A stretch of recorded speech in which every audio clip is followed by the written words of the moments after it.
All right, y'all. We back at it again. So thanks be to Yahuwah for that. John chapter 5, verse 39. Search the scriptures, for in them you think you have eternal life, and they are they which testify of me.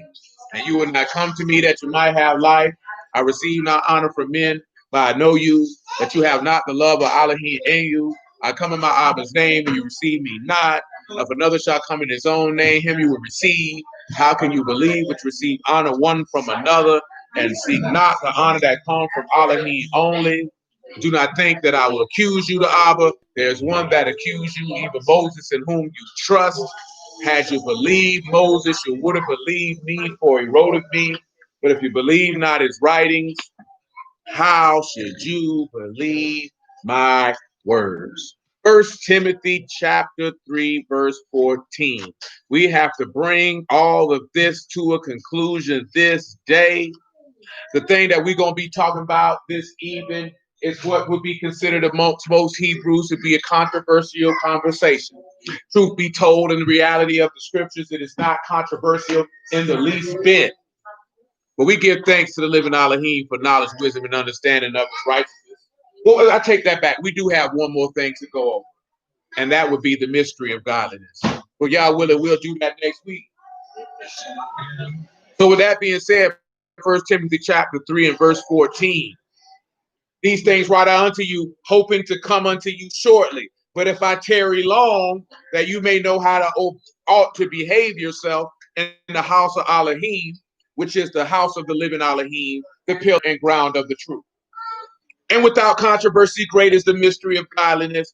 Elohim was manifest in the flesh, justified in the Ruach, seen of Malachim, preached unto the Gentiles, believed on in the world, and received up into esteem. Now, to all of you good people who are on this stream at this present time, I would like for you to communicate with me. Do you believe that Yahushua was Elohim manifested in the flesh? Or yes or no is to suffice. I will go around this room and ask individuals, do you believe that Yahushua was Elohim manifested in the flesh? And the simple thing is a yes or no. So I'll give you a moment to think upon that. Nell has already made her assessment that indeed. Because some people get offended when you say that Yahuwah and Yahushua are the same person. I don't know why you would be offended by that, but that's just an understanding issue. Who was doing it? Oh, that's Joseph.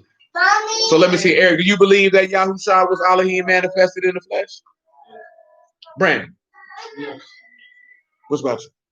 Yourself? Yes. Where we at? Where we at? How about you, Callie? Huh? You know what I'm asking?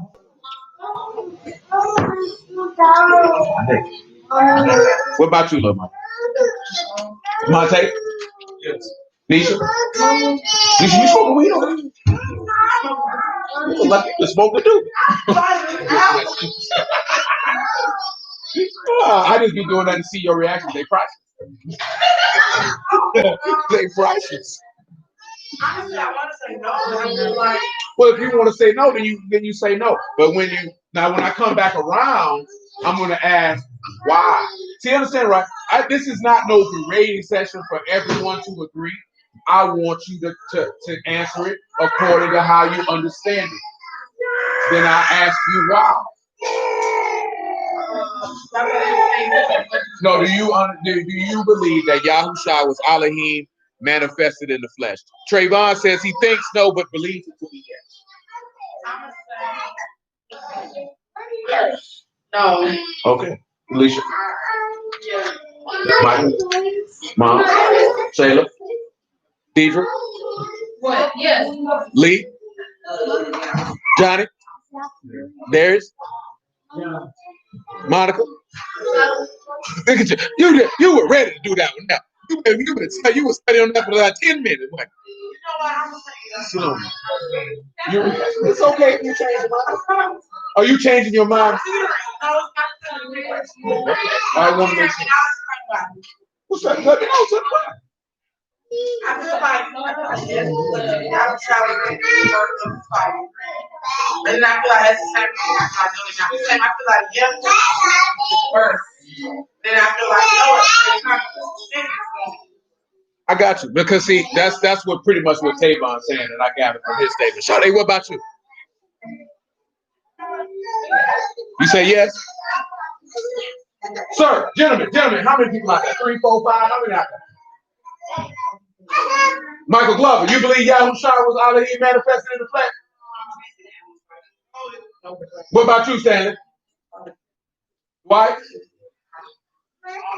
You believe Yahushua was Allah manifested in the flesh? You know what I'm saying? Little Bird do too. Now, I ask this one here. Why do you believe that? Yeah. Tavon said he think he's in the Father, of the Father, from just not. He's the very word created. Why do you believe he Elohim manifested in the flesh? As briefly as possible.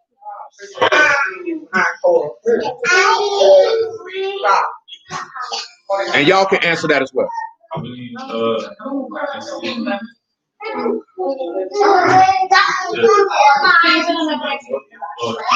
no, when you saying that you believe that Yahushua was God, Elohim manifested in the flesh, you answer yes.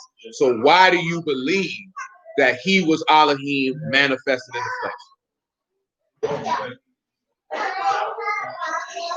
What about you? I believe it because he said that he was in the Father, and the Father was in him. His words that he speaks, he don't speak his own, the Father speaks. He said that. Briefly, son, briefly. Yes, no, I'm gonna be brief. He said, well, we have seen what you said. I got that, but. And then he said his works. I got you. That's good. That's you good. You good. Go ahead. The verse is about. What about you? Yeah, I would say because Yahushua is Elohim and Elohim is Yahushua, they both the same person. But why do you believe it? Yeah. Oh, you just jumped in. You want me to wait for you? I got you. Okay, Nell says she believed it because something that I taught her in the apartment, how he created the earth. And then what she got tripped on is how he spoke of him when he was in the flesh. He just understand that however he. Hold on, let me read that again out loud so y'all can hear me. Nell stated, okay, hold on, I missed it here. Each say because of the prophecy pertaining to him. Nell stated because of something that we went over in the when we were staying in the apartment. Who's all that nigga on?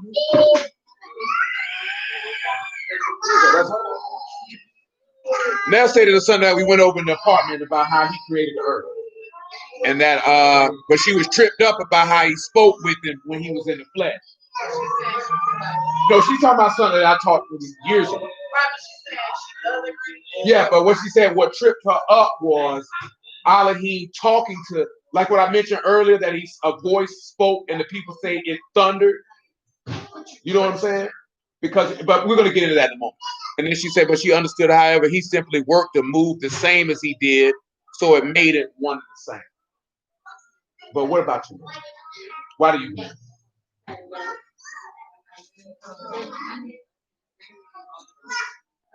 Gotcha.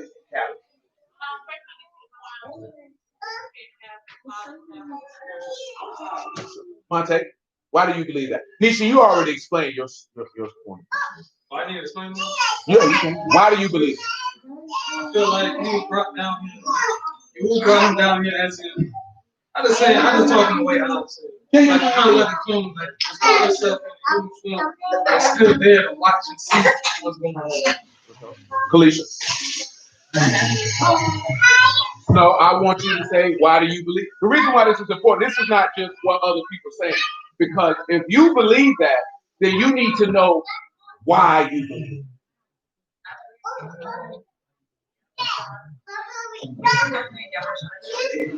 Michael.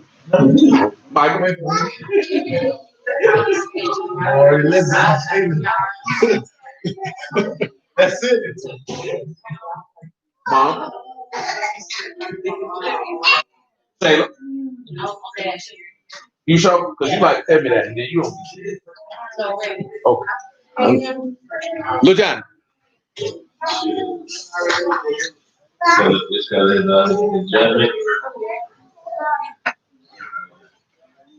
No doubt. What you said again, bro? His judgment. What about you, Darius?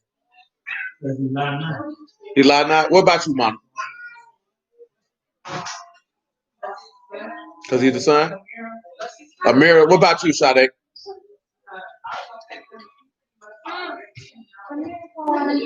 Will, why do you believe that? Why you believe he was Elohim manifested in the flesh? What about you, Stanley?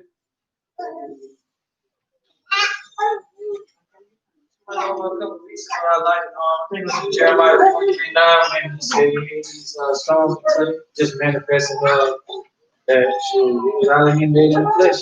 Right. What about you, Dwight?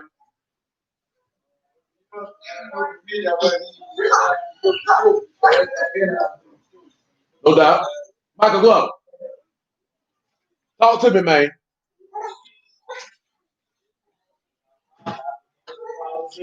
Now I'm gonna take it a step further. We ain't got to go in order. How many of you believe that Yahuwah and Yahusha are the same person? No, I asked if you believe he was Elohim manifested in the flesh. If you know the text, Elohim is mighty. They're not the same person. How many of y'all believe? How many of you believe that Yahuwah and Yahusha are the same person? Actually, the same person. And they'll say she do, but she don't fully understand. I'll explain it after that, or explain it now. Oh, I'm going to go through the text and I'm going to show you that they're the same person. Oh, okay. I think they're the same. The reason why where you get that tripped up at, the reason why we get that tripped up at is this.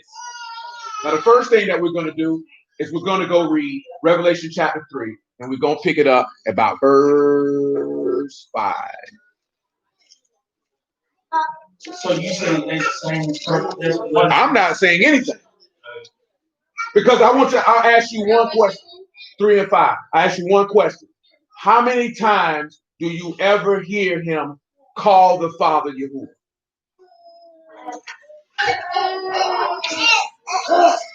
So is that like an Elohim thing? Like a host? Like No. I'm saying as far as like it's not really calling as a host. Oh, no. When it comes to and we're going to get to it, and it's going to start right here in Revelation chapter 3. And then we're going to come over here to John. Just be patient, son. Be patient.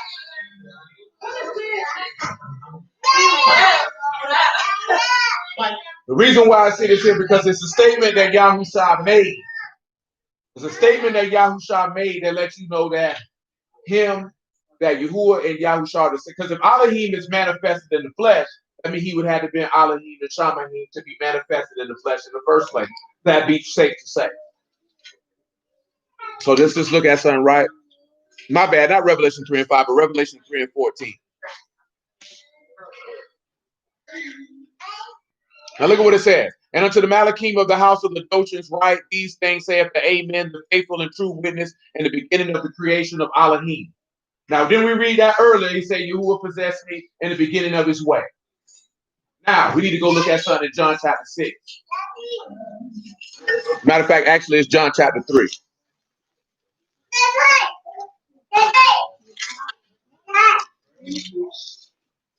It's going to sound weird, but it's really not that weird.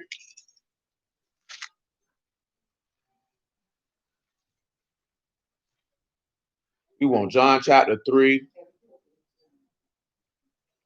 Make sure I'm in the right spot. I think I was right the first time with John chapter 6.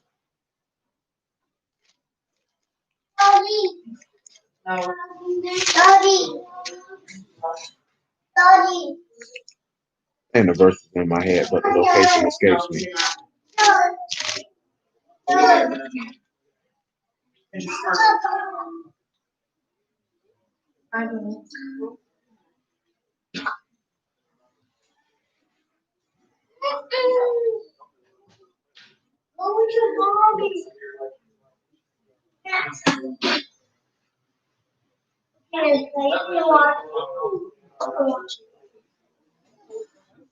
My bad. John chapter 5. want you to come to John chapter 5 and verse 33. Oh, we say, wasn't he brought before the... Now, Isha's asking about, was he brought before the Father and Daniel? Because it mentioned it called him the Ancient of Days and Daniel. You got to remember, every name that's mentioned in the Old Testament is described in Yahushua. Let me ask you this here. Yahushua said he was what in the book of Revelation? He was the what? The first and the last. And the book of Isaiah, what does it say? I, Yahuwah, am the first and the last. But you have to understand, right? What does it describe it as, right? The Godhead or Elohim head. So what meaning is that there's, remember to put it in case in point with the example of Pharaoh and Joseph.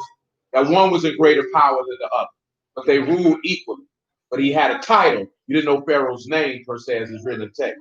Yahushua made a statement in John 14 that my Father is greater than I. So basically, what does he say? That he has to give the kingdom up to who? In Corinthians, he got to give it up to Elohim. And Elohim will be all in all. Because he said all things were created by him and for him. Because his Father didn't create anything. But who does the book of Genesis tell you made everything? It says Yahuwah did. Well, actually, it says Elohim did. It doesn't mention his name. What you got to say? When you say host, that's an army. Well, I said Elohim first. Oh, I thought you was referring to a host like multiple. Well, I'm saying not like a host. Not saying like it's people like it's demons, more so like Elohim. Saying is we're talking about the mighty. Yeah. Okay. Info. I misunderstood. When you look at that, right, there's an Elohim head. You know the name of one of them. You don't know the name of the other. You know what I'm saying? And that's where you get confused at. Who you see as Yahuwah in the text, that's Elohim manifested in the flesh on earth as Yahushua. But who was talking to him was not Yahuwah. It was the one who created him. That's who was talking to him. Through a Malachim in the book of John. Not him, actually. Because what did Yahushua tell you? You're going to read in John 5 in a moment. John 5 and 33. Okay.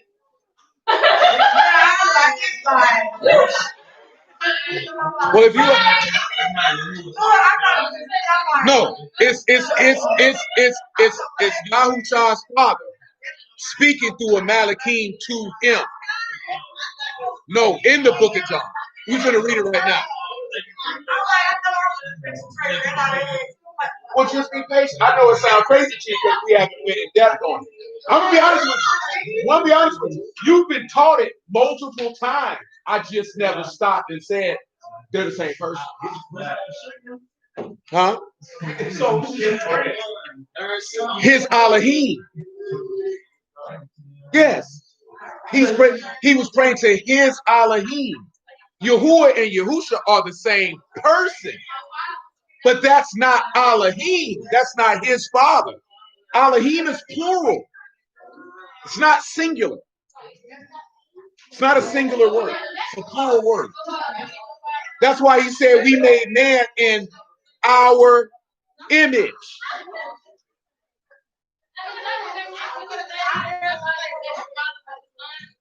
Huh? So what? We're going to read it. You've never seen. If we go back to book of Exodus, then that means Yahushua lied. Because he said the Father. See, guess what? Yahushua or Yahuwah is your Father, but he's not his Father. That's coming down. It's two different beings. Because what is pause? What is it? How is Yahushua described in Isaiah chapter 9? What is he called? Say the government to be on his shoulder. He'll be called the Prince of Peace, the mighty Elohim, the everlasting Father. He's your Father, but his Father is not your Father. Yahushua is your Father. Elohim, you don't know his name. You've never heard his name. You can say that. But Yahushua also is the Ancient of Days. Y'all got to be patient. See, when y'all get confused, that is you want it right now instead of just waiting on it. Pause, because all y'all can't talk at one time. That causes chaos and confusion. Yahuwah and Yahushua are the same person. You've never dealt with his Father ever. You've never dealt with his father ever. So if you never dealt with his father, who you were dealing with? So then if you was dealing with him in the OT and he manifested in the flesh, then guess who that was you were dealing with in the flesh? Yahuwah. A little bit. Okay. It's better. I'm a little warm. Huh? Well, you got to be patient. See, the thing is, right? You can't want the whole thing off the top until we lay it out. Then when it's laid out, then you can understand it. I can't answer miscellaneous questions until I can lay it out.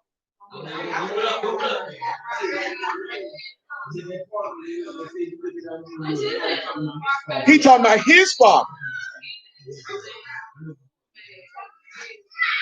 We're going to read all that. Y'all just got to be patient because I'm going to tell you, asking and talking amongst yourselves ain't going to get it done. You got to let me do what it do. Put the block dope on the street. You can tell me if it smoked good or not. You slow the dope down. No, the dope ain't, listen. I ain't put no dope on the street. Y'all just asking questions. I ain't hit you with nothing. That's what it is. I don't step on it. But y'all got to wait. See, the thing is, when you get that stuff at it, you're not waiting. You got to wait, and the book is going to tell you. Now let's listen. John 5, verse 33. Matter of fact, John 5, verse 32. Matter of fact, John 5, verse 31. John chapter 5, verse 31. Y'all got to relax now. Y'all got to relax. You got to relax. John 5 and 31, because I can't talk over you. It say, if I bear witness, say, about 5 and 30, actually. I can of my own self do nothing. As I hear, I judge, and my judgment is just, because I seek not my own will, but the will of Abba which sent me. Now pause. John 1 and 1 says what?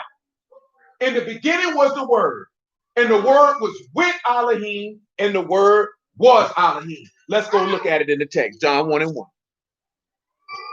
After John 1 and 1, I want you to hold John 5, and then we're going to go look at Genesis chapter 1. We're going to look at a couple things in Genesis chapter 1 to look how it's described. Because remember, we read earlier, did we not, that it said that the earth was created by Yahusha. Is that not what it said? So if the earth was created by Yahusha, but yet the Old Testament give credit to Yahuwah, then who is Yahusha? That would be Yahuwah. But who created Yahusha? That would be his Elohim. That's why when he was on the stake, he said, my Elohim, why have you forsaken me? Because he's the only begotten son of who? Elohim. It didn't say he's the only begotten son of Yahuwah. Matter of fact, he's never referred to as the son of Yahuwah. So you saying the Father is I'm not saying anything. The book is saying that. I'm not saying anything. When you go read the text in John chapter 10, verse 36, he said, how do you say I blaspheme? Because I said that I am the son of Elohim and the Father sanctified and sent me. That's what he said. Nowhere in the text do you see him called the son of Yahuwah. He is called the son of the highest, or he's called the son of the mighty one. Because he has a mighty one. And Yahuwah is not that mighty one.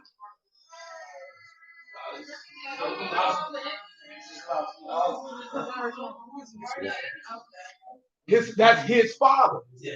You don't know his name. See, what you lost at is you believe that Yahuwah is the father.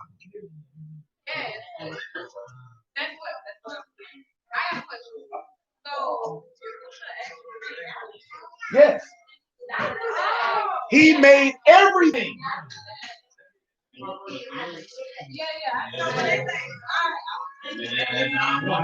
That's why the Christians, to a certain extent, will say Father God, because Yahusha has an Elohim. What is he called? The only begotten of Elohim.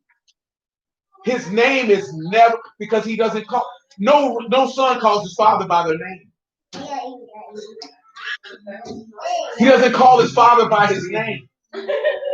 He calls him by his title. This is my mighty one, and this is my Abba.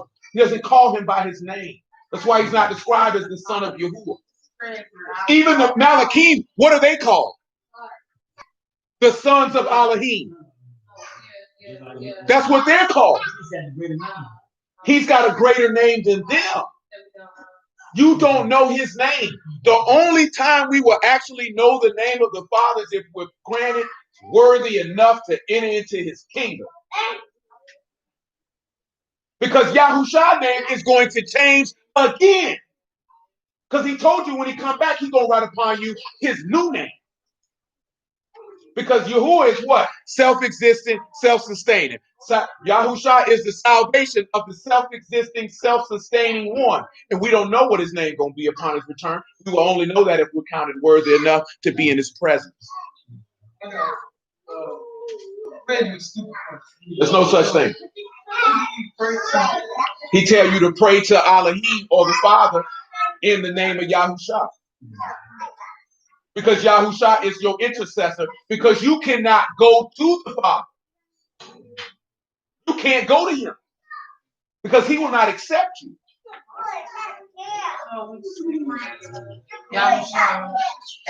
No, you praying to your Elohim in his name. Because he's the only person that he accepts. He's the intercessor. I mean, that's just semantics. You getting caught up on regard because you ain't got to say you. So can you just pray to the Yahushua? No, you praying to Elohim in Yahushua's name because he is the intercessor.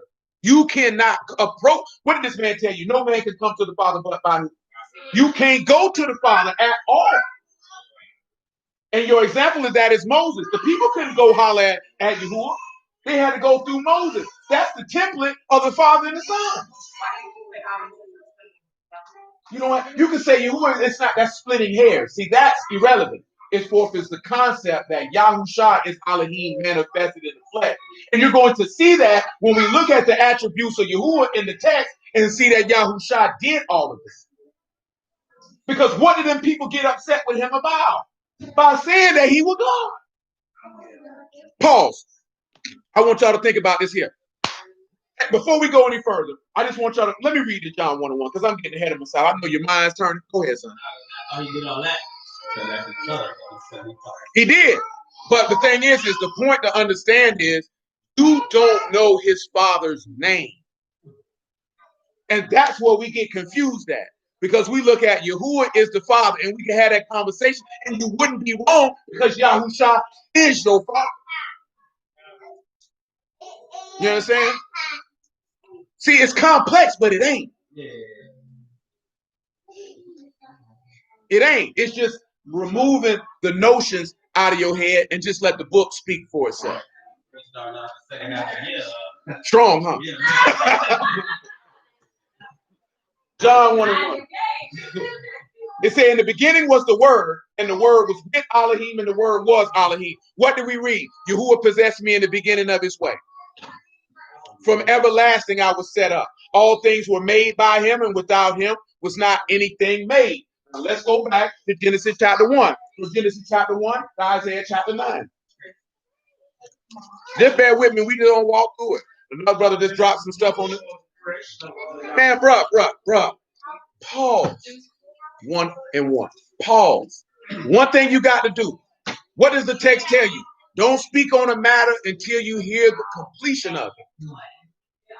That's all you got to do. Now, I'm not trying to bust your balls because I know that it's blowing your mind, but it's not really that deep. It's very, very, very simple conversation. It's just not a common conversation. Genesis 1:1. Look what it say, right? In the beginning, Elohim created Shamahim and Arak. What did we just read in John? Who created Shamahim and Arak? The Word. What is it called Yahushua in John 1:14? The Word made flesh. What did we read earlier in Colossians chapter 1? That the Son created the world, and the world was created by him and what? For him. So that was not his father who did that because Yahushua is Elohim. That's why he said, if you do not say that Yahushua came in the flesh, you against Elohim because you say God didn't come here. Because we keep talking about what is he a ventriloquist? It's not about all of that. You got to understand it's a Godhead. That's why we're going to read this in Genesis chapter 1, verse 26. Look what it say.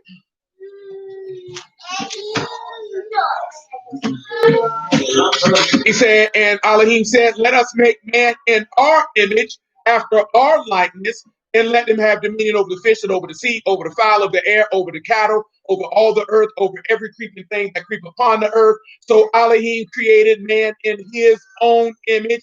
In the image of Elohim created he them. Now let's look at Hebrew chapter 1. This will allow you to understand why Yahushua kept saying, if you've seen me, you've seen my Father.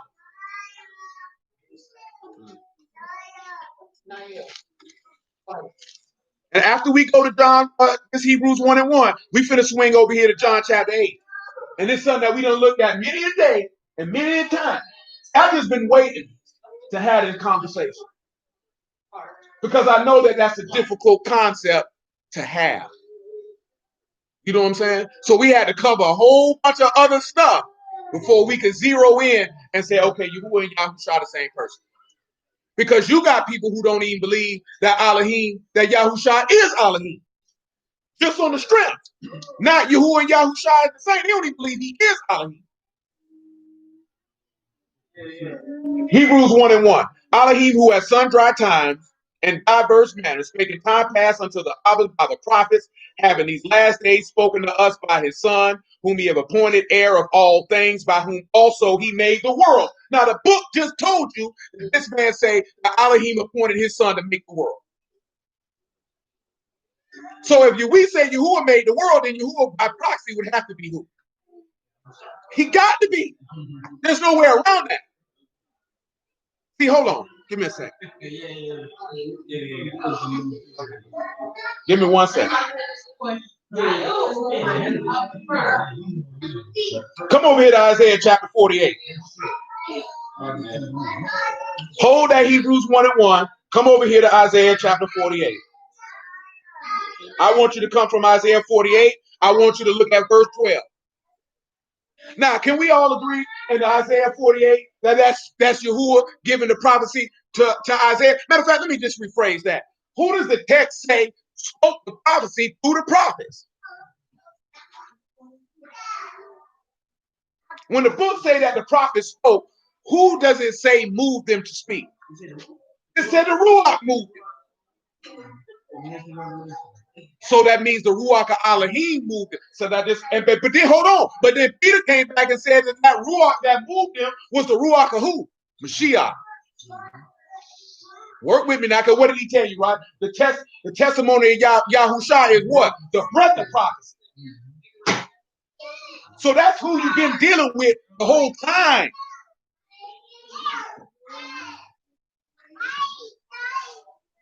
Isaiah 48, verse 12.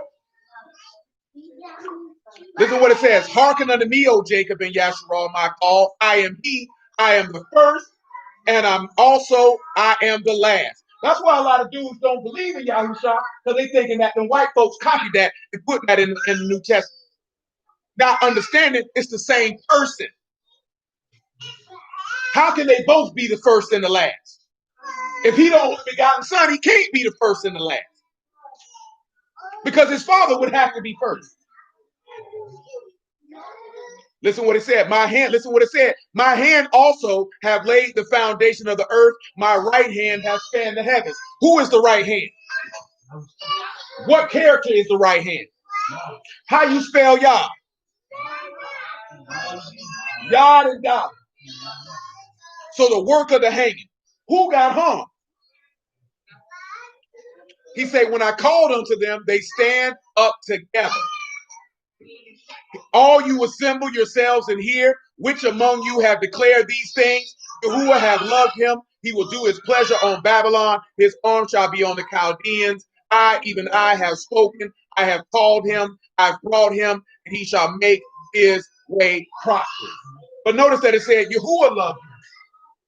Because it's letting you know this is the spirit. Because you got to understand something, right? If the prophets ain't know nothing about Yahushua at all in regards to the manifestation in the flesh. They didn't know nothing about that at all. At all. Now, come over here to John chapter 8, right? But that's coming back to, there are several proclamations in the book of Isaiah where Yahuwah say, I'm the first and the last. Several. You know what I'm saying? There's several proclamations of that.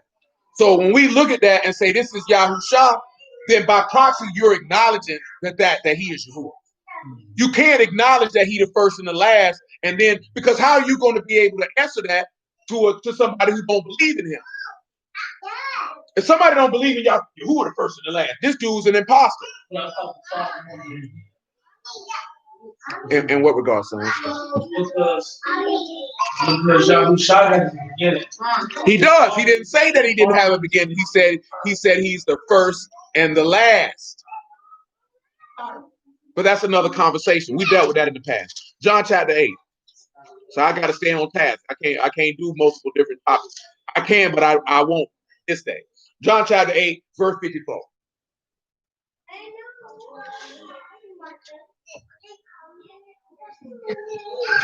You might be right, Kira. I don't remember. Kira said she believed that we did go over this some years ago, just not extensively. And she said when we were talking about Moses' face shining. But yeah, they got offended. Because I've been on that. Yeah, and I had to come in behind him and clean it up because he messed it up, as he usually do. Yeah, that was his regular. Talking about stuff he don't know that he can't. There's a reason why I'm telling you this, because your belief has to be rooted in the script. John 8:54. Yahushua answered, if I honor myself, my honor is nothing. It's my Abba that honor me, of whom you say that he is your Elohim. So look what he's telling you. He said, you say my father is your Elohim. He has made a distinction that this is two different people. Pay attention to context and use your brain.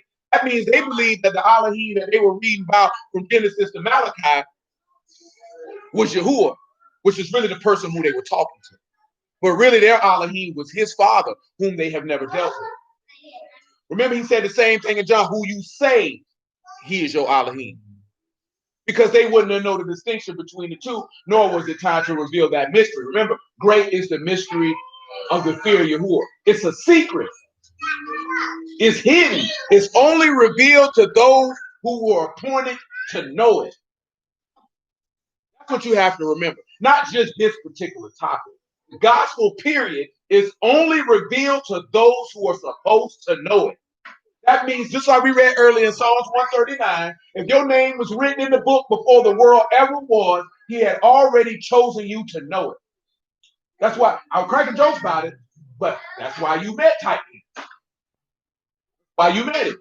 I noticed it, but it is what it is. You know it. Seen it too. But I mean, like that part, because I'm just cool. But in reality, every aspect of your life to get you from that point to this point to that point to that point to this point to run across that man was because you were supposed to hit at. It had nothing to do with him. The reason why you was been hot in the tail at FedEx, because you were supposed to hit it. You know you were. You know what I'm saying? The same way that a nigga from DC that I knew because I was down with somebody else, he was down with Troy, for Troy to call me to tell you so you could get it. That was all his purpose was. For those who were supposed to get it, for them to get it. That's what his purpose was. Sal Showtime had doggone debate talk for you, so you could be riding in your car and click on this thing and hit it so you could get it. That's it. That's how that works. You know what I'm saying? I was supposed to got out March 1st, 2009, but I bucked a few times in prison. So I didn't get out on my original release date. And I got out at the time that I got out because my homeboy didn't know I was free. He happened to see my mom at a head station, but her to tell him, oh, he at the house, and he came to get me to show me this right here so that I can say, boom, it's time for me to serve the Lord.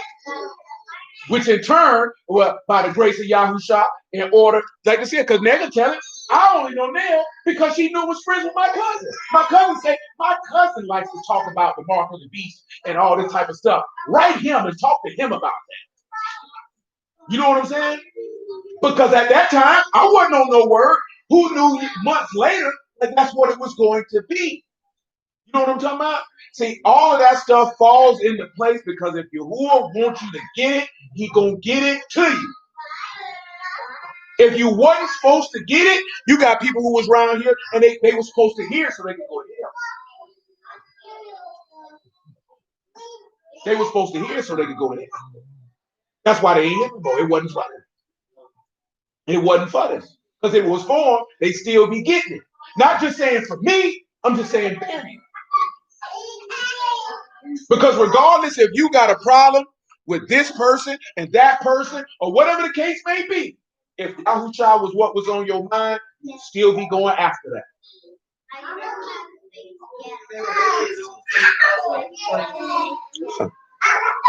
You know what I'm saying? He gonna get you to where you're supposed to be for you to get it if you're supposed to have it. Now, once you get it, you got to do what you're supposed to do. John chapter 8, right, verse 55. Yet you have not known him, but I know him. And if I should say I know him not, I shall be a liar like unto you, but I know him and I keep his saying. Your Abba Abraham rejoiced to see my day, and he saw it and was glad. Then said the Yahudim unto him, you are not yet 50 years old, and have you seen Abraham? And Yahushua said unto them, truly, truly, I say unto you, before Abraham was, I am. Then they took up stones to cast at him, but Yahushua hid himself and went out of the temple, going through the midst of them, and so passed by. Now y'all know that's a simple question. When you read what he said, what should I tell him your name is? What did he say? And what did this man just say before Abraham was? What did he say? So what he just told them people? I'm Yahuwah. And what did people start to do after he told them that? Because he just told them to their face, I'm Yahuwah. He just told them to their face. How many times we done read that and I done told y'all that? I just say, boy, that's Elohim. He told him he was God. But in reality, he told him he was Yahuwah.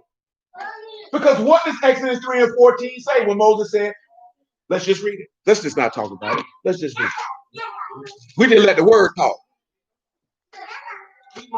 That's the strongest piece of evidence for you. He told them to their face he was Yahuwah. And rightfully so, according to their understanding, they wanted to what? Stone him. You just told me you God. This nigga tripping. Now they looking at him. Boy, that's Joseph's son and Mary's son. This nigga wild. This I am. He the great I am. This nigga wild. 3 and 14.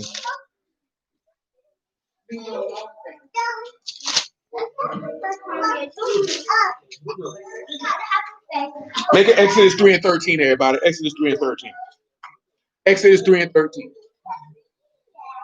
And it says, and Moses said unto Elohim, behold, when I come unto the sons of Yasharal, and shall say unto them, the Elohim of your fathers has sent me unto you, and they shall say to me, what is his name? What shall I say unto them? And Elohim said unto Moses, I am that I am. And he said, you shall say unto the sons of Yasharal, I am have sent me unto you. And he just bare witness that he was who? I am. So that's the same person. Notice he said the Elohim of your fathers has said this here. Because his father has to give him the authority to do that. His father, again, you don't know his father's name. We don't know his father's name. None of you, on a consistent basis, if you are raised by your father, call him by his first name when addressing him. You barely call him by his first name when you speak of him to another person.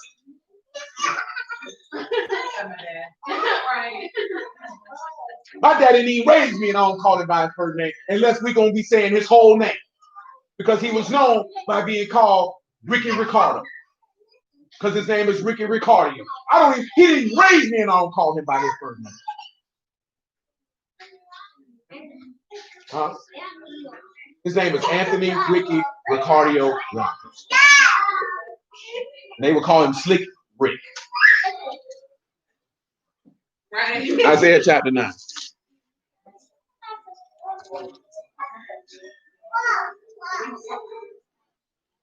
But see, that's a respect thing. It's a reverence thing. That's an honor thing. Like I said, you don't even call your daddy by his first name in conversation to another person.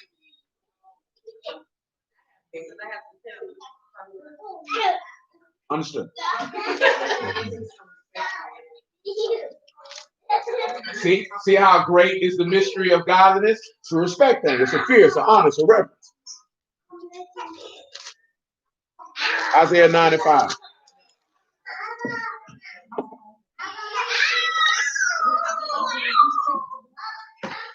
What's wrong?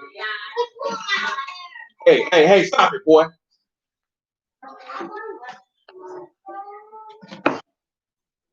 Isaiah 9 and 5. Matter of fact, make it 9 and 6 straight to the point. He say, for unto us is a son born. Unto us is a son given. The government shall be upon his shoulder. His name shall be called Wonderful, Counselor, the Mighty Elohim, the Everlasting Abba, the Prince of Shalom. This is how he's referred. Let's look and see what it says. 9 and 6, or 9 and 7, or 9 and 6, 9 and 6. I ain't never get Okay. Now we're gonna read why he's called that in a moment. Nothing, stop playing. Because if you keep on playing, you're gonna come over here. You're gonna come over here and sit with me. Now, of course, you know that Elohim is El. That's Aleph and Lamad. So what would you have? What would you say for that? Aleph and Lamad.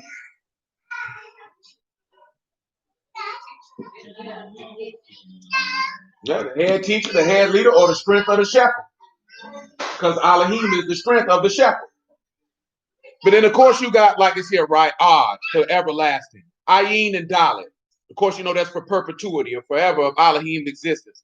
Ayin and Dalet. What would you say for that?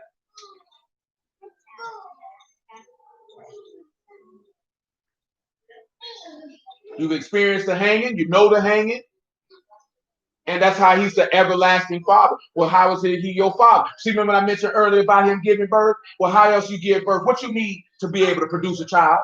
What's the main component that must be produced in order for a child to be birthed? Seed. Isaiah 59, if you would.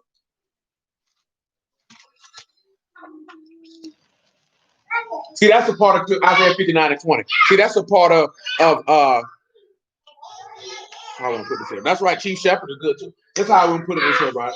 This society make it feel like, you know, the woman is the greater part in bringing forth a child. When the woman, truth be told, is an incubator. Just a carrier of seed. Without the seed, you worthless. It's the seed that is the most important. Your egg is not more important than the seed. This society teaches that the egg is more important than the seed. The seed is the most important thing. That's why women seek out to do what? Breed with the strongest man she can find. You know what I'm saying? Like straight now, that's natural inclination. A woman looks to breed with the strongest male that she can find because that is the more likelihood that her seed will survive.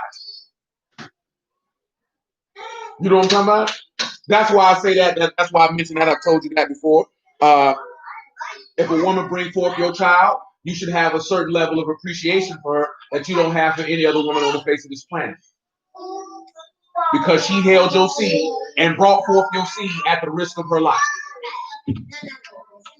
You know what I'm saying? She brought forth that seed at the risk of your life. So because she was willing to go through that to manifest your... See, I already told you that before. It should be when you have a child, that should be the highest expression of love between two people. Because he loved you enough and trust you enough to give you his seed, and you loved him enough to carry his seed and bring forth his seed. And then raise that seed. You know what I'm saying? Like, that ain't, but see, of course, we know we live in a society where that's just taken for granted. Okay, have a baby, have a baby. You know what I'm saying? But it's really like, that man, because I actually told him I ain't had no kids because I ain't met no woman worthy to have my seed. Yeah, I could have had kids at an early age. That woman wasn't worth of my seed, so why would I get her? But see, I understood that as a jit. I knew my seed was valuable because I knew what I was going to teach her. And I don't need no bald-headed skank hoe that's going to mess that up.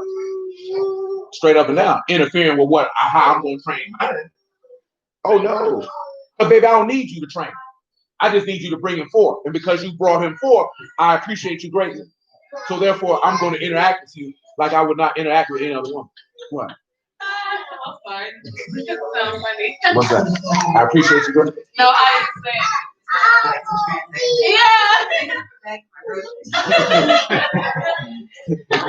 appreciate you coming in.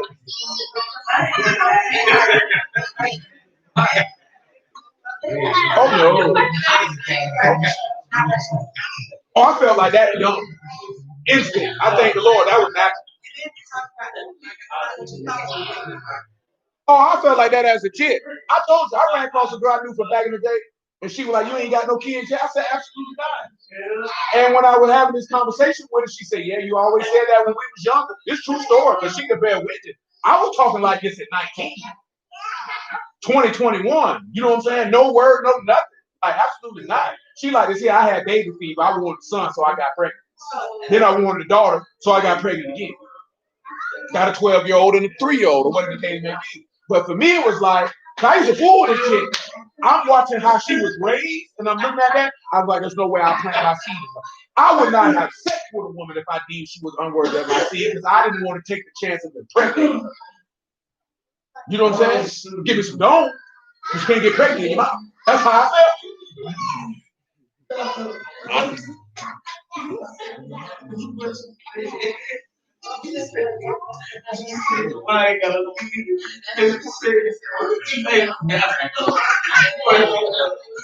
don't know why you take that funny, bro. I'm dead serious.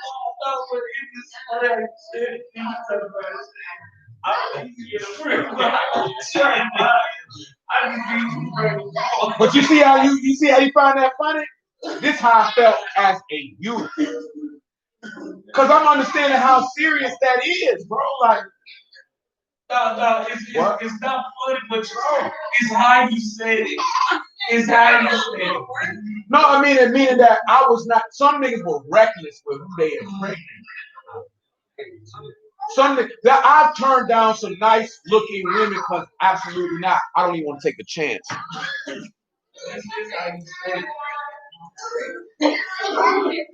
If I see certain character traits, see certain character traits in a woman, I'm straight.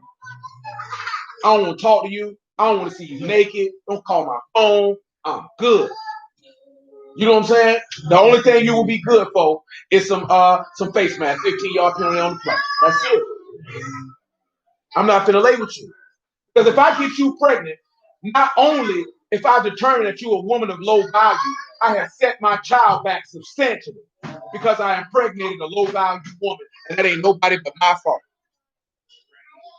I done already put him at a disadvantage because I did not breed with a woman of a high caliber, of high character. That is important. To me it is. I can't speak to nobody else. I'm not finna breed with no stupid, ignorant, silly woman. I'm not finna do it. That makes no sense.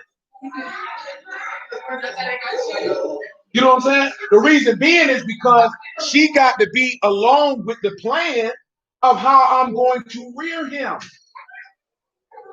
Man, I've been planning on how I was going to raise my son since I was 16. I already knew what I was going to hit him with. He's not going to be like these niggas out here.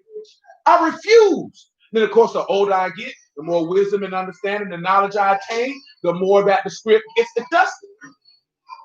But I'm not finna raise no nigga out here to be like these cornball niggas out here. I'm not finna do that. I'm not finna do that. I told you I was locked up with my homeboy with a dude. He was from Jacksonville. We was in prison. He was like, bro, you don't understand, bro. You ain't got no kid. I said, I do understand. You was worried about how fat that whole butt was. But you seen she was trash. You seen she was stupid. And you went in her wrong anyway. You got her pregnant, and then you complain about what you already knew. So no, nigga, I don't feel sorry for you. Because you stupid. You know what I'm saying? But that's because you're not thinking like a man. You overvalue vagina. Ain't a piece of vagina on this earth worth me compromising my masculinity or my seed. It ain't worth it. Ain't no woman coochie that good. It does not exist. And that's only because niggas got in their mind that vagina is so great and so valuable, and it's not. Your legacy is greater than a piece of vagina. And your son is your legacy. And you're going to compromise that for some butt from a skate hole? You got to be stupid. You got to be stupid. You know what I'm saying?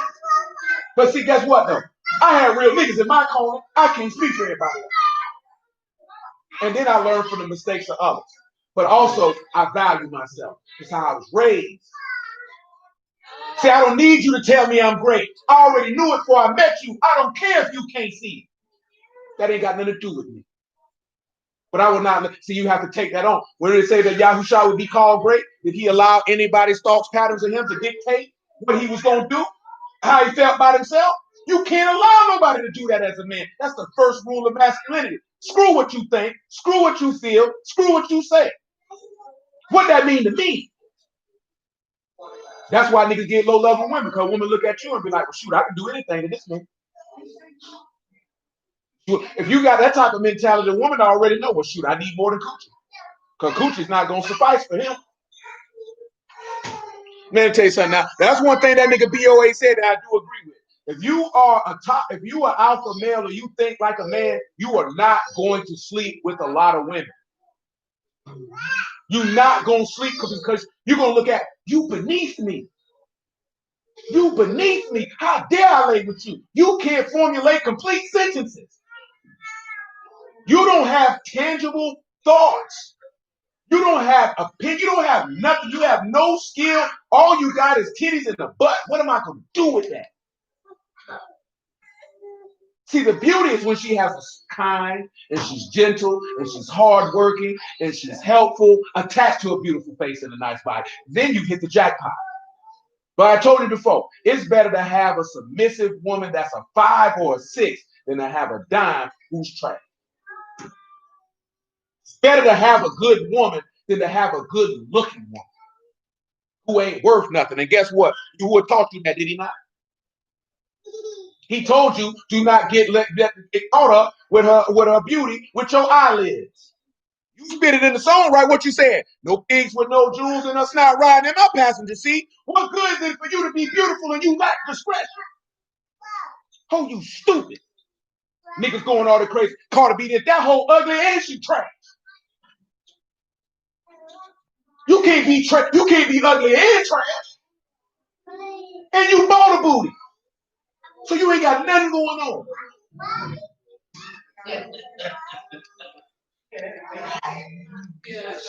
Come on, man. Isaiah 59:20, man. Man, look here, man. Look, I thank the Lord, man. I thank the Lord, man. I ain't never been weak for no coochie, man. I just don't care. The number one rule, man, if y'all don't teach y'all sons anything else, man, don't teach them to chase no woman. Don't teach them to overvalue vagina. It'll ruin their life.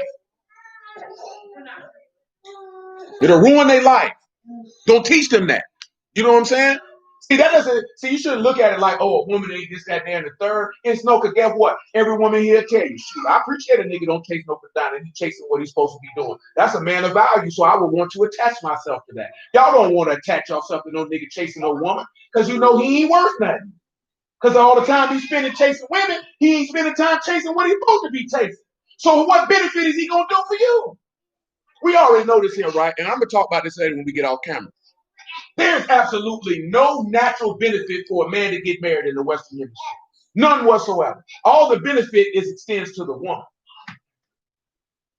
There's no benefit to him because he's not getting anything in return. The only way he's getting something in return is if that woman was raised to be a wife.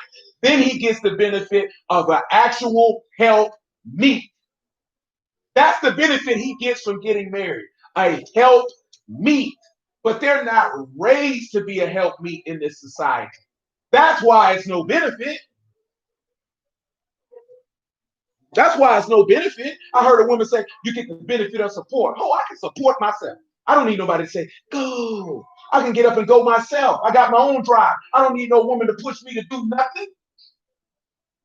Dudes say, oh, you can have kids. Well, you already know people having kids not being married.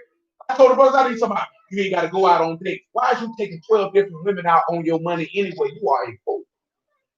You are a fool. But dudes do it, though.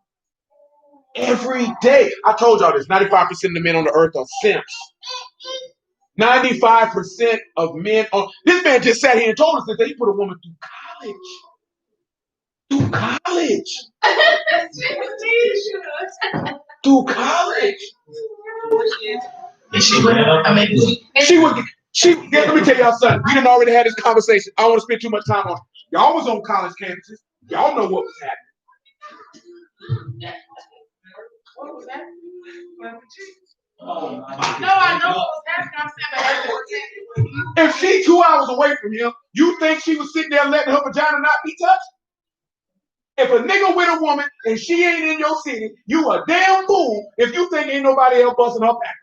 If you think she gonna sit there and not have sex just to be loyal to you, you's a dummy and a fool, especially on a college campus. You a fool.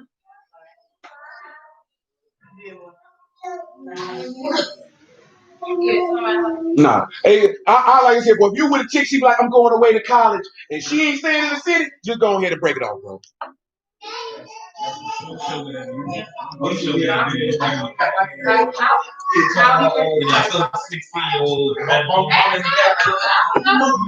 Oh yeah, I seen that. She finna go up there. She finna be getting back. I guess I was just. I know Here's the why. He was a fool. With cash money.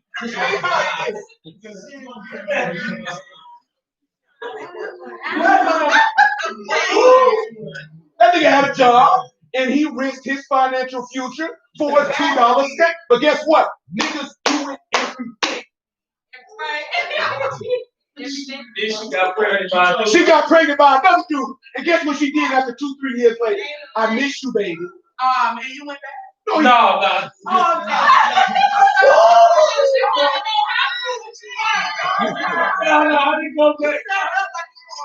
No, she doubled back because she doubled back because I done let a low-level nigga impregnate me. Let me double back to the beta male sex provider so he can take care of me and another nigga's child because, see, I already told him, he's never had voluntary sex. He's had pity sex. But just confirm, he didn't call. Clearly not. No, he didn't, because he called me with, and I told him if he did, you better never call me. I'm not. It's still relevant. Protect your seat. I know she did. I'm gonna tell you like this here. If she told you she slept with 5 niggas in college, multiply it by 30. But let's keep rolling. Isaiah 59 and 20. He said, and the Redeemer shall come to Zion, and unto them that turn from transgression, and Jacob saith Yahuwah. As for me, this is my covenant with them, saith Yahuwah, my ruach that is upon you, and my words which I put in your mouth, shall not depart out of the mouth of your seed. Will depart nor out of the mouth of your seed, nor out of the mouth of your seed, saith Yahuwah, from henceforth and forever. Now, Isaiah 53 tell you what? That his seed shall what? Prosper, right? And it's not seeds of many, but seeds of one. That seed being who? Mashiach. And what did the book tell you? The seed is what? The word. So you born of Mashiach. And when you born of Mashiach, you born of who? You born of Elohim because he is Elohim. How can you be a son of Elohim if you're not born of Elohim? If Yahusha is not Elohim, then you can't be a son of Elohim. You would just be a son of Yahusha.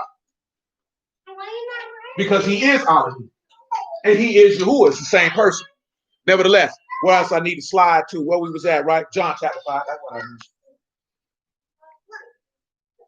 After John chapter 5, we John chapter 5, verse 33.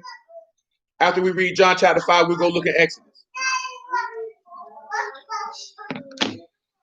John chapter 5, verse 33. I think I read 32 already. But let me read 30 again. John 5 and 30. Oh, yeah, man, pray. It's like this. When you look at Yahuwah, don't he protect his seed? He don't put his word in an unclean vessel, i.e. his spirit. He don't put his spirit anywhere, do it. Let me ask you this question here. I see the dick talking about, you got these spiritual gifts. Let me ask y'all this question, a real simple question. Does Yahuwah give his gifts to sinners? So that means he protect his seed. He protect his seed. Because what did he just say? The ruach and the words that I put in your mouth will not depart out of your mouth, nor to depart of the mouth of your seed. That means the gospel gonna be in the mouth of his seed forever. If you ain't got the gospel, you ain't of his seed. You a bastard child. We don't know who your daddy is. Your daddy ain't the living Elohim. That's why it makes the reference to say the living Elohim. Because you got many gods. Horus is a god. Happy is a god. But it's only one living Elohim. It's only one living mighty one. It's only one. It's only one. You understand? Where was that? John chapter 5, verse 30. It's on my app. That's why I'm looking on the page, right? We finished that on. He said, I can of my own self do nothing. As I hear, I judge, and my judgment is just, because I seek not my own will, but the will of Abba which sent me. If I bear witness of myself, my witness is not true. There's another that bear witness of me, and I know that the witness which he witness of me is true. You sent unto John, he bear witness unto the truth. But I receive not testimony from man, but these things I say that you might be saved. The first thing he's telling you is he received testimony from Elohim.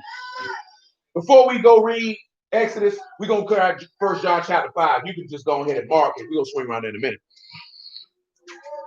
He said he was a burning light, a shining light, and you were willing for a season to rejoice in his light. But I have greater witness than that of John. For the works which Abba hath given me to finish, the same works that I do bear witness of me, that Abba hath sent me.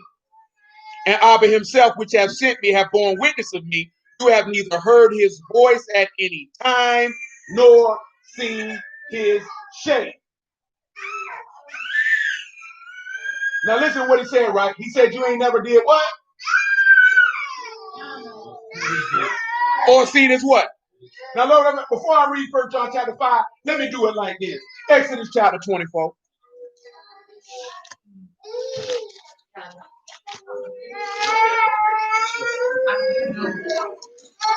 Lil Bub.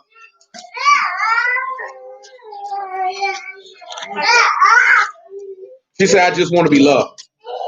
Comfort me. That's what it sounds like. Exodus 24 and 6.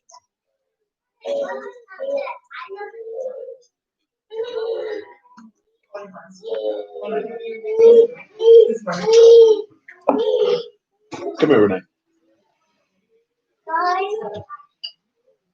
What's wrong with you? Are we going to eat a little bit?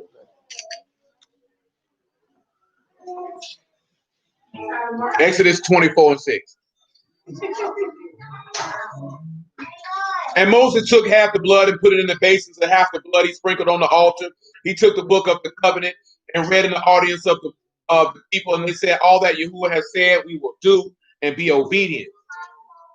Moses took the blood and sprinkled it on the people and said, behold, the blood of the covenant which Yahuwah have made with you concerning all these words. Then went up Moses, Aaron, and Nadab, and Abihu, and 70 elders of Yasharal, and they saw the Elohim of Yasharal, and there was under his feet, as it were, a paved work of sapphire stone, and as it was and it was for the body of heaven in his clearness.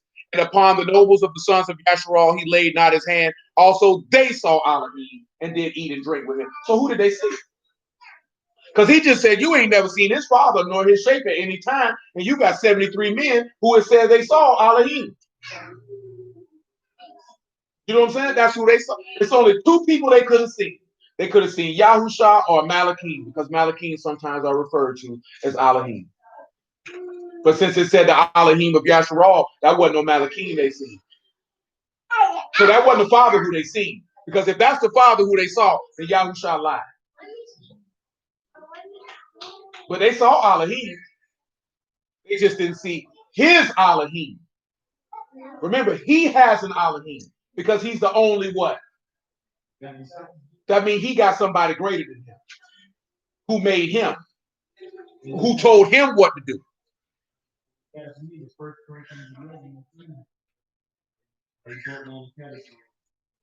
Indeed. Let's take a look at something else, right? Exodus 34. See, we're looking at all this stuff here because when we turn around and we come back and look at Yahusha's works, then that you would have to confess that if you confess he's the son of Elohim, you would have to confess that Elohim is manifested in the flesh. You would have no other choice but to confess that. You couldn't deny it at that point.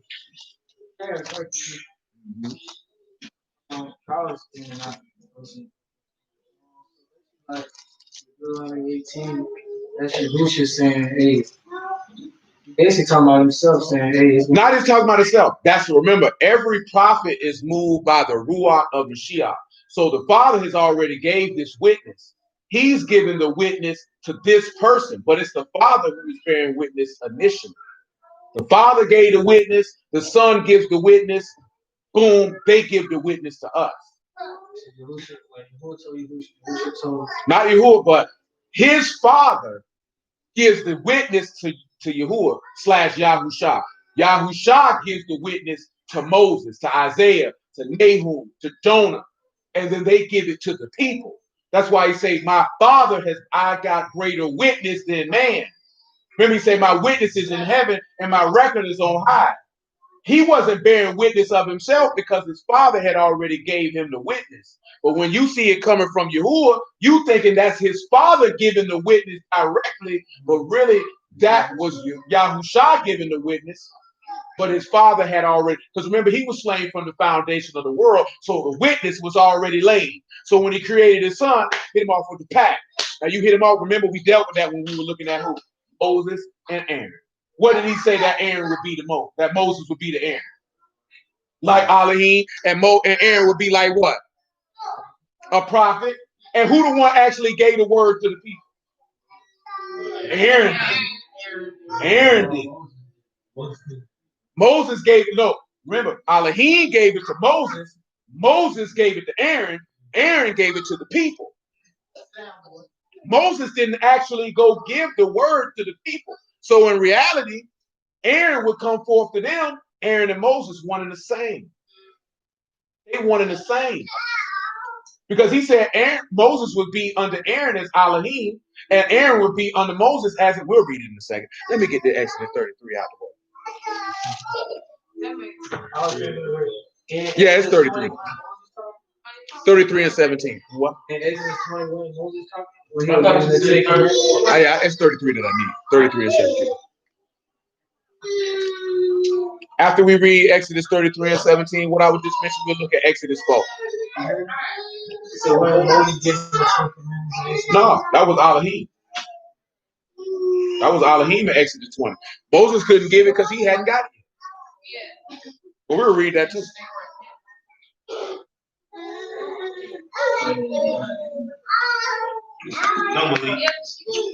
Now, what we're looking at is something that I like to mention to y'all all the time. It's nuance. It's in the details. Details that we're overlooked. Also, a lot of things that we state are just from prevailing opinions that you just latched onto that you really didn't sit down and investigate.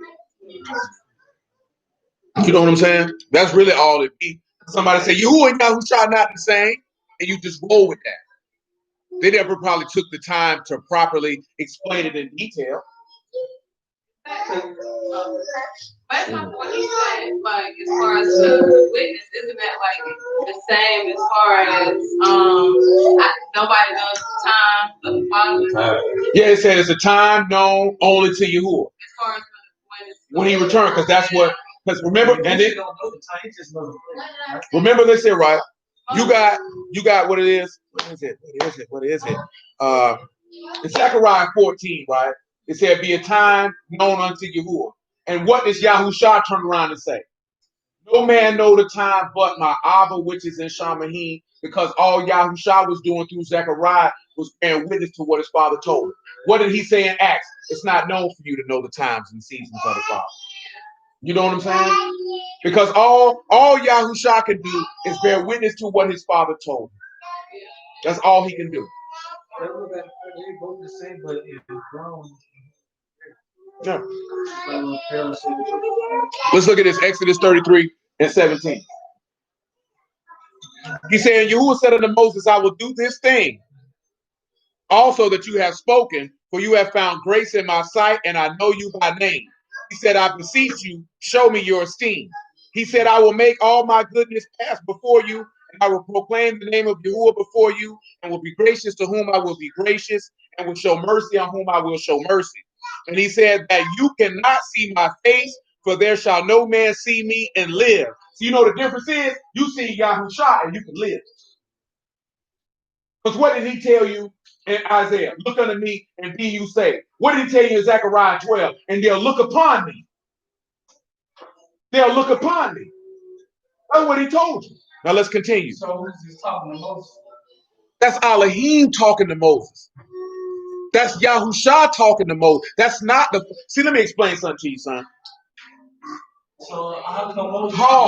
Pause. Moses didn't see it. He didn't see the Father. He saw Elohim.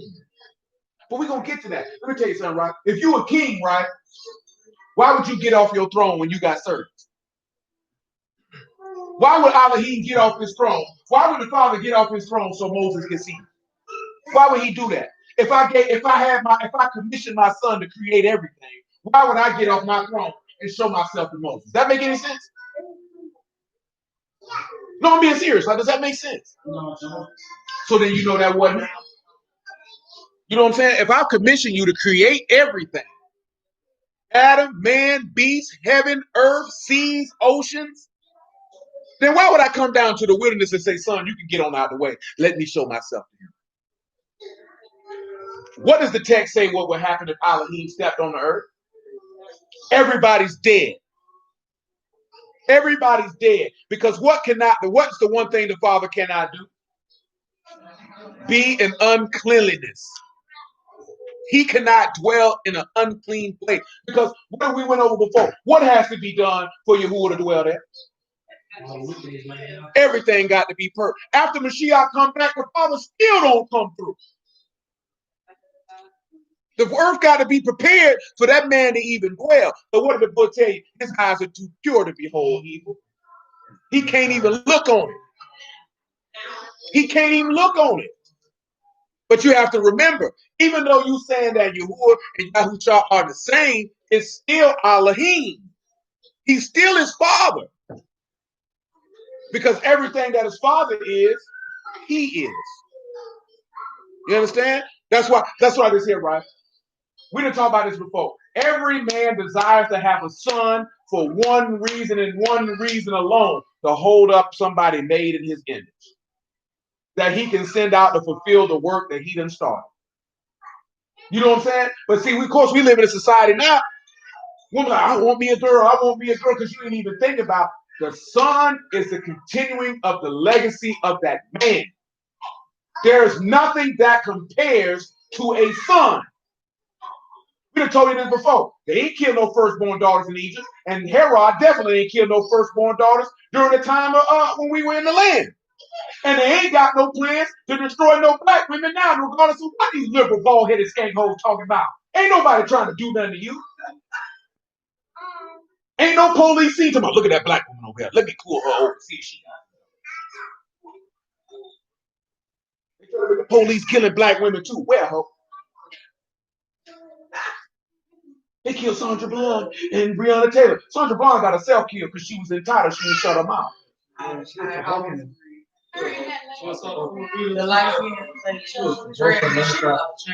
But you know why she was like that? Because she used to talking to black men like that, and they go for that. Them Caucasians ain't with it. Well, they had come to like a dog. You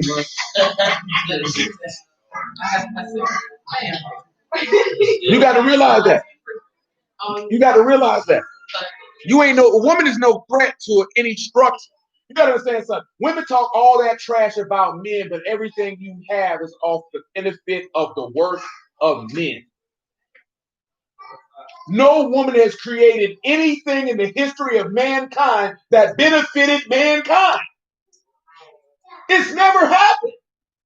First thing was scream, we made a hot comb. Sit those two behind now. That didn't benefit anyone. That benefited her. I'm just being serious. Everything the women told her, you got to kill the patriarchy. If there was no patriarchy, you wouldn't have it.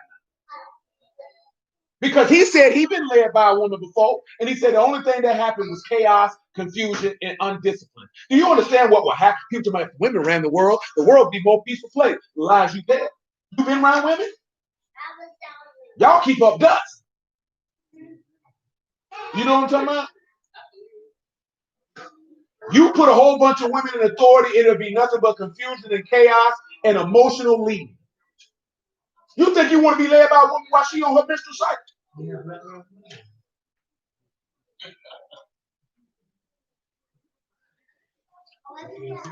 Only reason why I say that because now it doesn't affect every woman like that, but her hormones / emotions are ebbing and flowing during her menstrual cycle. And you think you want her leading somebody?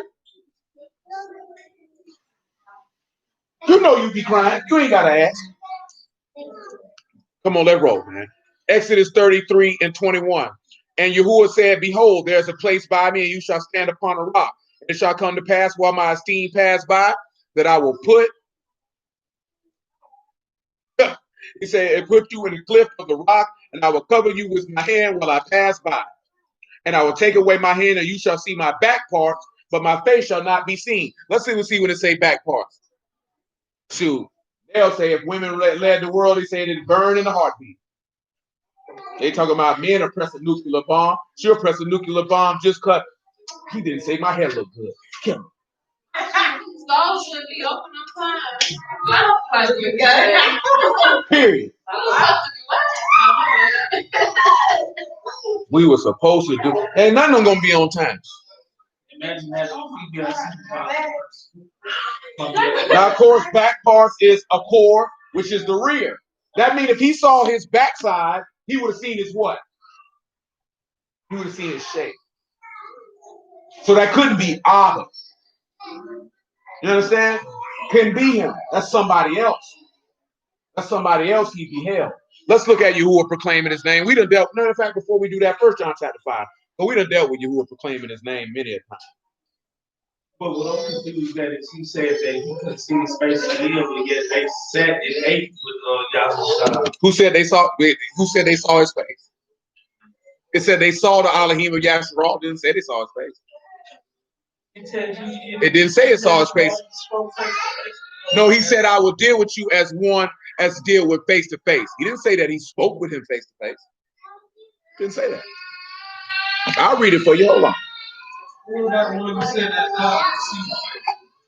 No, he said if you see his face, you will die.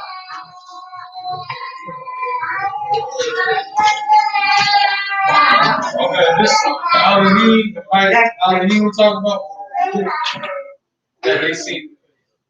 Come over here, right. He talking about Exodus 33 and 11. Says Yahuwah spake unto Moses face to face as a man speak unto his friend. Now let's look at how it translates.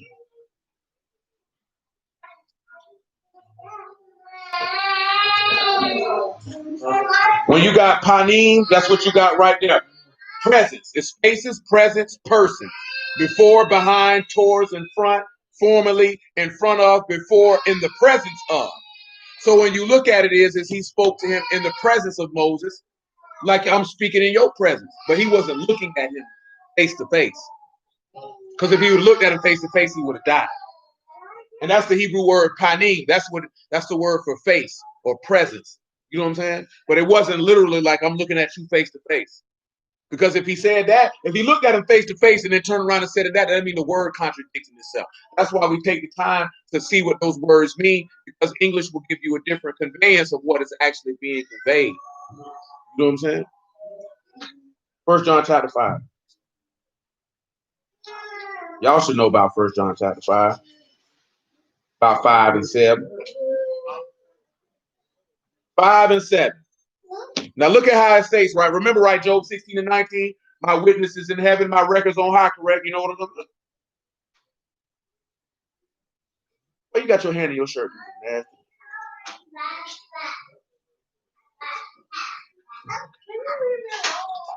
I can, but I won't.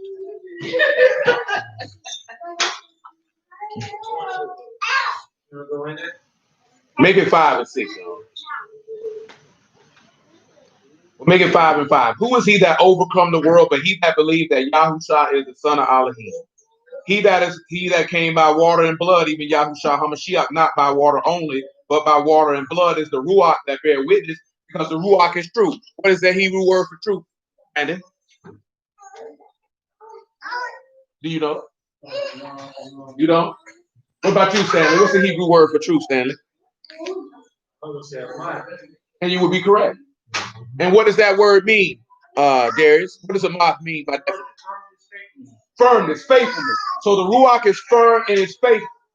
So remember, right, it's the Ruach that bear witness. So it's the Ruach of Elohim that's bearing witness in the spirit of all the men who prophesied of Yahusha.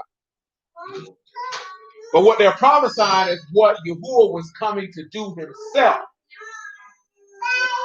Then you say, now you look at yourself. Your breath stink? Ooh, you ain't brushed your teeth before you left the house. I got some mouthwash for you. Want? Not for you. Listen what it said. There are three that bear record in Shanahim. Abba, the Word, and the Ruach HaKodesh. So guess what that means? Abba and the Word are two different people. They're two different people. Now he told you, Abba, you ain't never what? Seen him at any time. But we just read that they just seen him in two different places. So that wasn't the Father who they saw. In his esteem. In his esteem. In the esteem that he was in before he came in the flesh. Listen what it said. There are three that bear witness in the earth. The Ruach. Hey, you need to be focused on the word, not that baby. That baby gonna be. Y'all willing, she ain't going on. Because he was in the flesh, son. He was the son of Adam. You gotta understand, son. When he came through the womb of Mary, he was no longer the son of Elohim. He was no longer the son. That's why he kept saying the son of man, the son of man. He was the son of Adam. That's why the genealogy in Luke chapter 3 go back to Adam, to link into Adam. That's why he's the last Adam. Because how is Adam described according to Luke chapter 3, Brandon? Do you know? You got a book, look it up. Luke chapter 3. Wait on the answer. If one of y'all know how Adam is described in Luke chapter 3, you can answer here. You know how Adam would describe Monica in Luke chapter 3? You better, that's what I'm talking about. They ain't got to use Google. You better get to Luke and get to scrolling.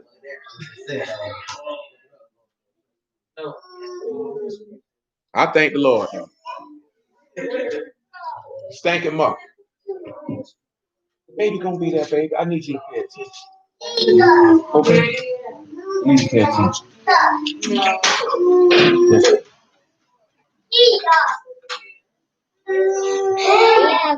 Yes, sir, the genealogy.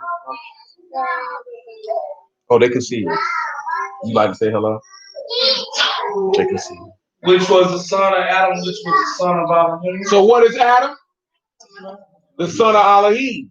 Why is Adam the son of Elohim?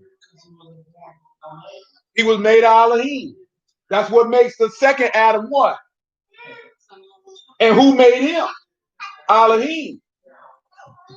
So if the text say Yahuwah made Adam, come on, man. What did Yahushua turn around? How was Adam made? What did Yahuwah do? And then what did you see Yahushua do with his apostles? He was showing you he was Elohim manifested in the flesh. He's showing you. That's something that we dealt with years ago. He's showing you. He walked around and showed you that. Oh, you don't know what we're talking about, Michael? You're looking confused. I didn't hear that last one. Well, come on and look at it, man. We'll look at it. Come on over here to Genesis chapter 2. We help you out.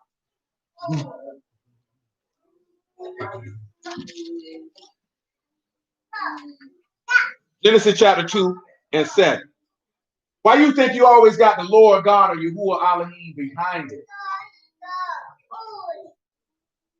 It's letting you know that this Yahuwah, your mighty one, is a mighty one, and the mighty one is plural because Yahuwah got a mighty one.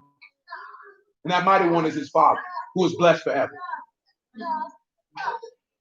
Genesis chapter 2, verse 7. And Yahuwah Elohim formed man of the dust of the ground and breathed into his nostrils the breath of life, and man became a living soul.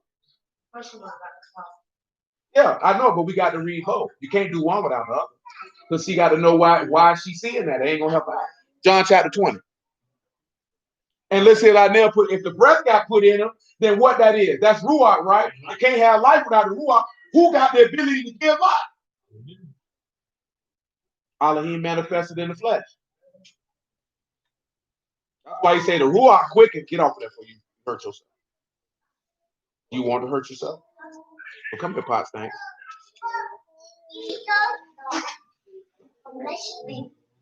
Oh, you don't want to be seen? Very well.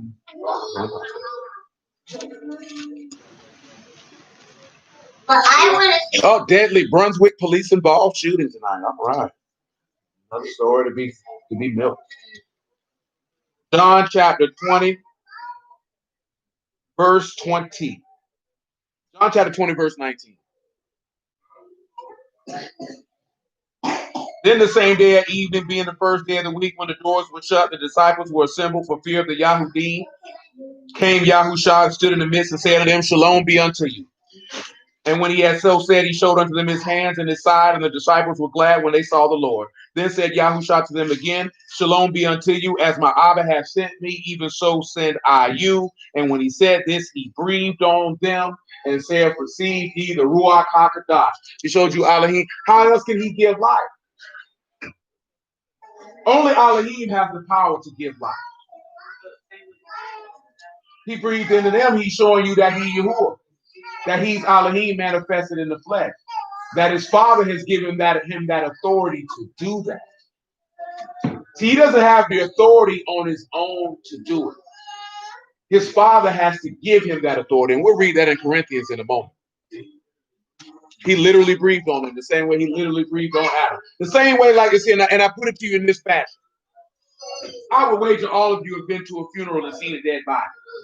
The way that body is laying in that casket is the same way that Adam was laying on that ground. There was no breath in it. The minute you breathe on it and put breath in it, it's a living soul.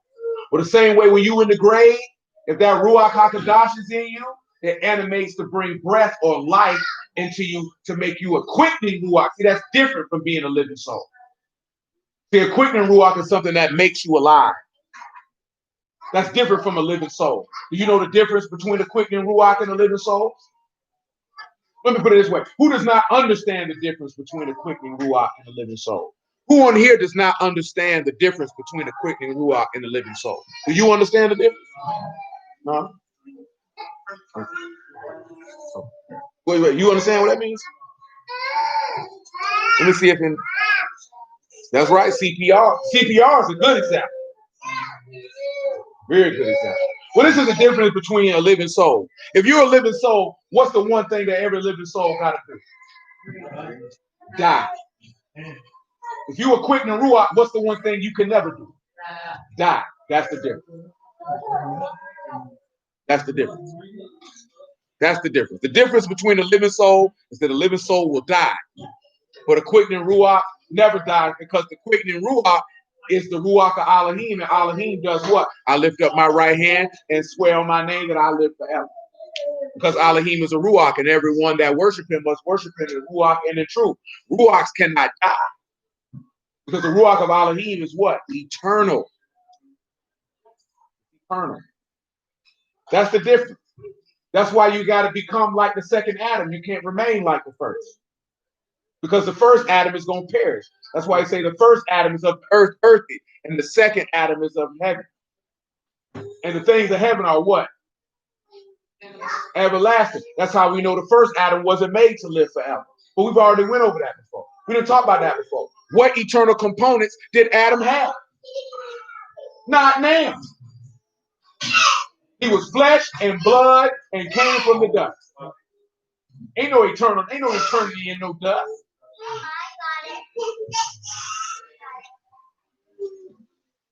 Where I'm at. Oh, we just read that. Let me see where I'm at. Back to 1 John chapter 5.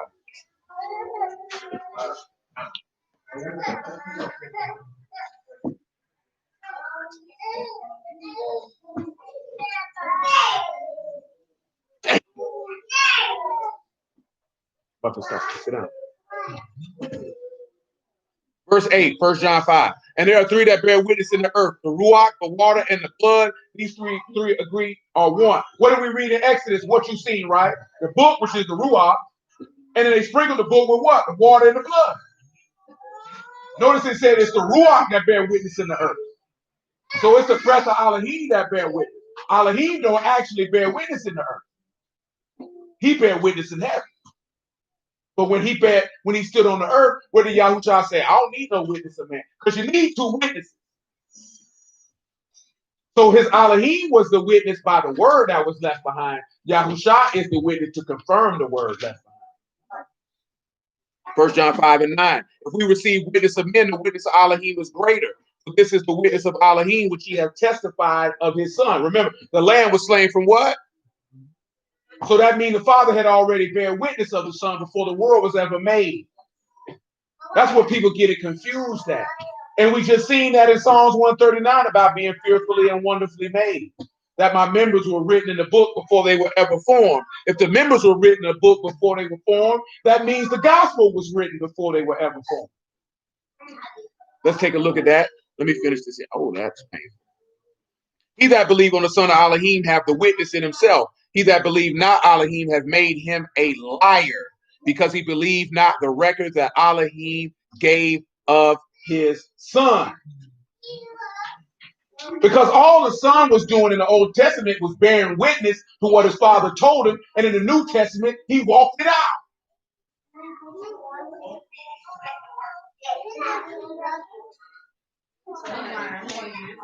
I forgot where I was going. Amen, sir.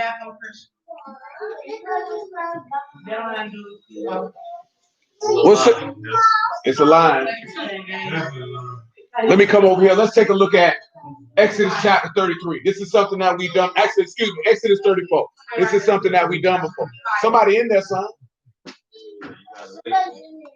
You gotta wait, son.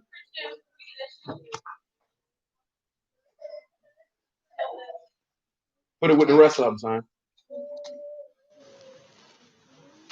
Exodus chapter 34. Pick it up at verse 4.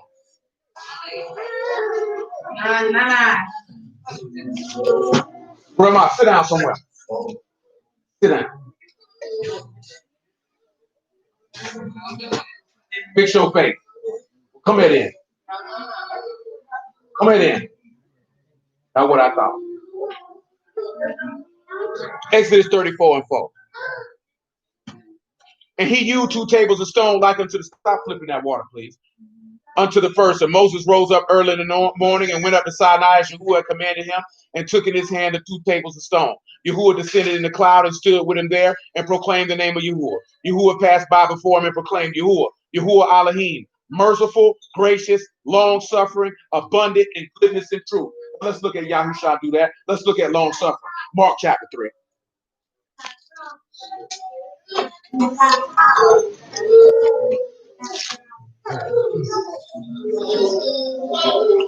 Renee, if I just asked her to stop doing it, why would you do it?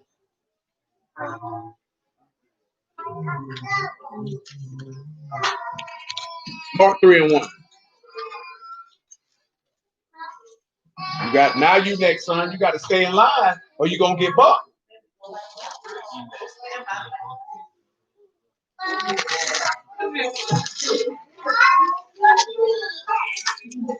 Mark chapter 3 and verse 1. And he entered into the synagogue, and there was a man there which had a withered hand. And they watched him whether he would heal him on Shabbat, that they might accuse him. And he said unto the man which had the withered hand, stand forth. And he said unto them, is it lawful to do good on Shabbat, or to do evil, to save life, or to kill? But they held their shalom. Pause. Because we did talk about this not too long ago, and I'm not going to go too far into it. Exodus chapter 31, right? It talks about the Sabbath, right? Who recalls off the top of their head what it say about the Sabbath? No, that's a little bit. It say that there, but it says some other things in Exodus 31. Does anybody recall? I'm trying not to have to go read it. He said it was a sign. That's one of the things he said. He also said some other things in Exodus 31 about the Shabbat. He did say that. He did say that, something of that sort. It's something specific that I'm looking for. So I'm gonna see y'all go around there and look at it for yourself. See what it say.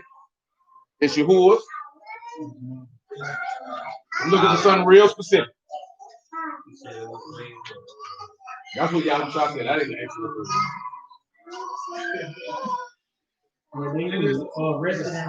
It's a sign. There it is. He said he was rested and refreshed. So remember, right, when it said refresh, what is refresh? Look up the word refresh and tell me what that Hebrew word means. Look up that word refreshed. I know you probably don't remember. But it said he rested and he was refreshed. Huh? But look up the definition, a little different. To take breath, refresh oneself. To take breath or refresh oneself. Now, let me ask you this question. So it said on the Shabbat, it said that Yahuwah rested. Look up rest and see what it say. And he took breath. That's what it say, right? I want you to think now, because this Elohim manifested in the flesh. If we're going to prove it, you got to prove it, right?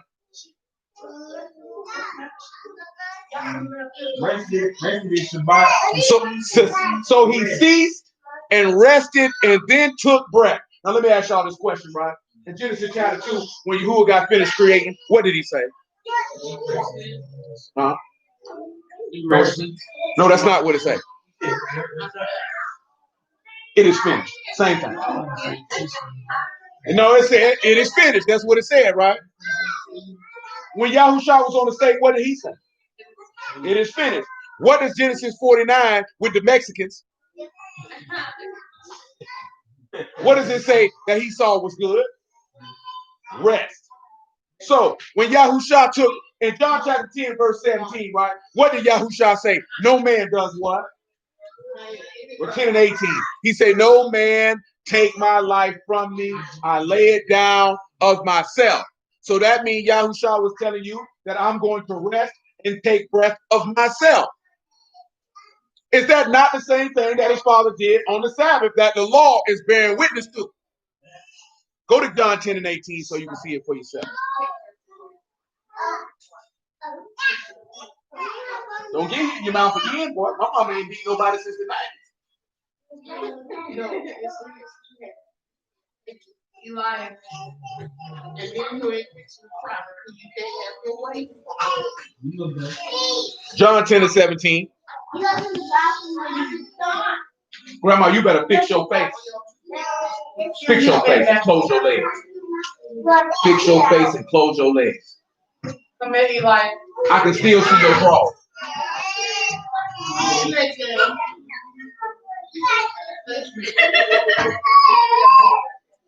Tuck your lip in. 10 and 17. John. He said, therefore do my Abba love me, because I lay down my life that I might take it again. No man take it from me, but I lay it down of myself. I have power to lay it down. I have power to take it again. This commandment have I received of my Abba. So again, he letting you know his ability to do that is based off the commandment you read in Exodus 31. He didn't say I got the ability to do this on my own. He said I get an instruction to do it. But that instruction is manifesting to you that he is Elohim, because every law is the instruction that is. Remember, right? The Father gave the instruction. Yahushua giving it to Moses. I meant to read that in Exodus 4. Let's get that right now. Come over here to Exodus chapter 4. I did not mean to turn the page from where I was at in Mark chapter 3, when I can use this good old app. Is it clear to you? Does it make more sense than what it was before we started?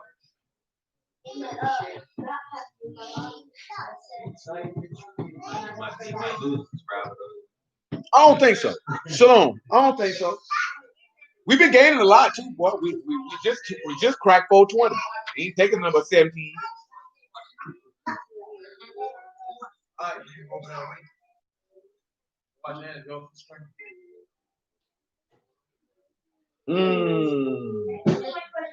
Exodus chapter 4, verse 10. One thing about it, us losing subscribers don't mean nothing, because our page ain't monetized. You know what I'm saying? And one thing I can tell you, unless Yahuwah change it up, this page will never be monetized. Because see, when your page monetized, you can't say what you want to say. See, I got it that these videos ain't for children and it ain't monetized, so I can say what I want to say.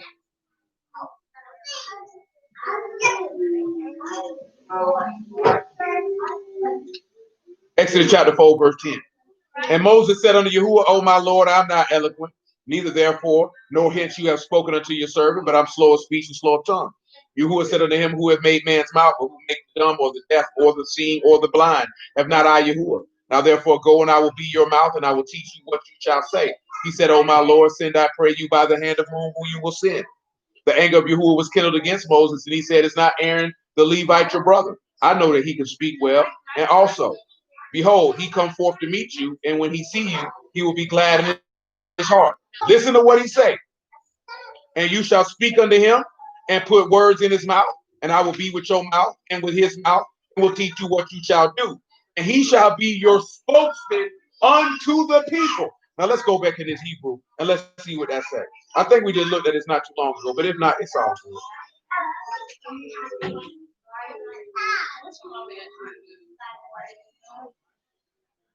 Spokesman. Remember what spokesman is? The bar. That's what it says. So when he said spokesman, he said, you gonna be the word. So who is Moses? Moses would be representative of Yahushua. So who would be Yahuwah? He would be representative of Elohim. Who would be Aaron? He representative of the prophets. But remember, that's what it says. It says the bar.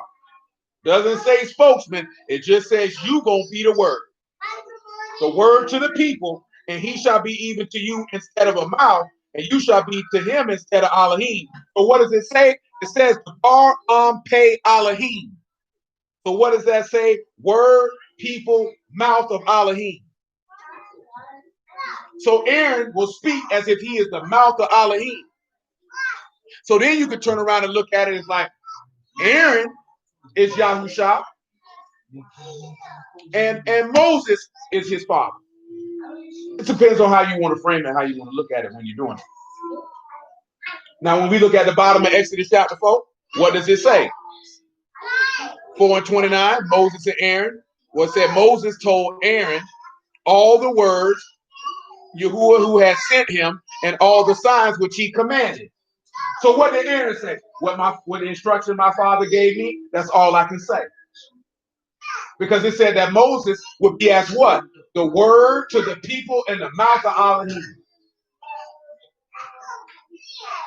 Moses and Aaron went and gathered together all the elders of the sons of Yasharal, and Aaron spoke all the words which Yahuwah had spoken unto Moses, and did the signs in the sight of the people. That was hard headed. Think somebody care, but you won't. Do what you told. Well, hey man, cut it out, cuz. Cut it out. Want to hear that crap? We ain't not no funeral. Just go wash your hands.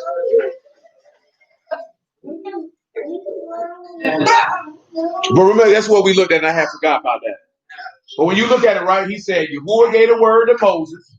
Yahuwah is as the father. Moses is as the... Because what's the one thing that Aaron never saw?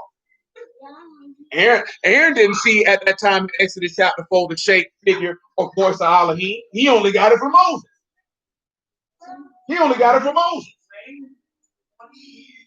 But nevertheless, it's just showing you that process. Because what did Yahushua do? He did the same thing. Because he was the spokesman of Elohim, and he gave the word to who? Go ahead. I'm gonna answer your question. Go ahead. But that essentially is that kind of like Moses the apostle. Yes. Yes, sir. That's what we were talking about when we looked at it a couple weeks ago. Because he told Moses that I will be your mouth, and I will teach you what to say. Because no man taught Moses anything. Moses learned directly from Elohim. You have two apostles in the law. If we just mention Moses, who is the other? Aaron is not an apostle. Adam. Aaron learned from Moses. What about Abraham? Abraham learned from a man. Peter's an apostle. We're talking about in the Old Testament. Abraham didn't learn directly from Elohim. Where do you see Elohim teaching him? He learned from Melchizedek.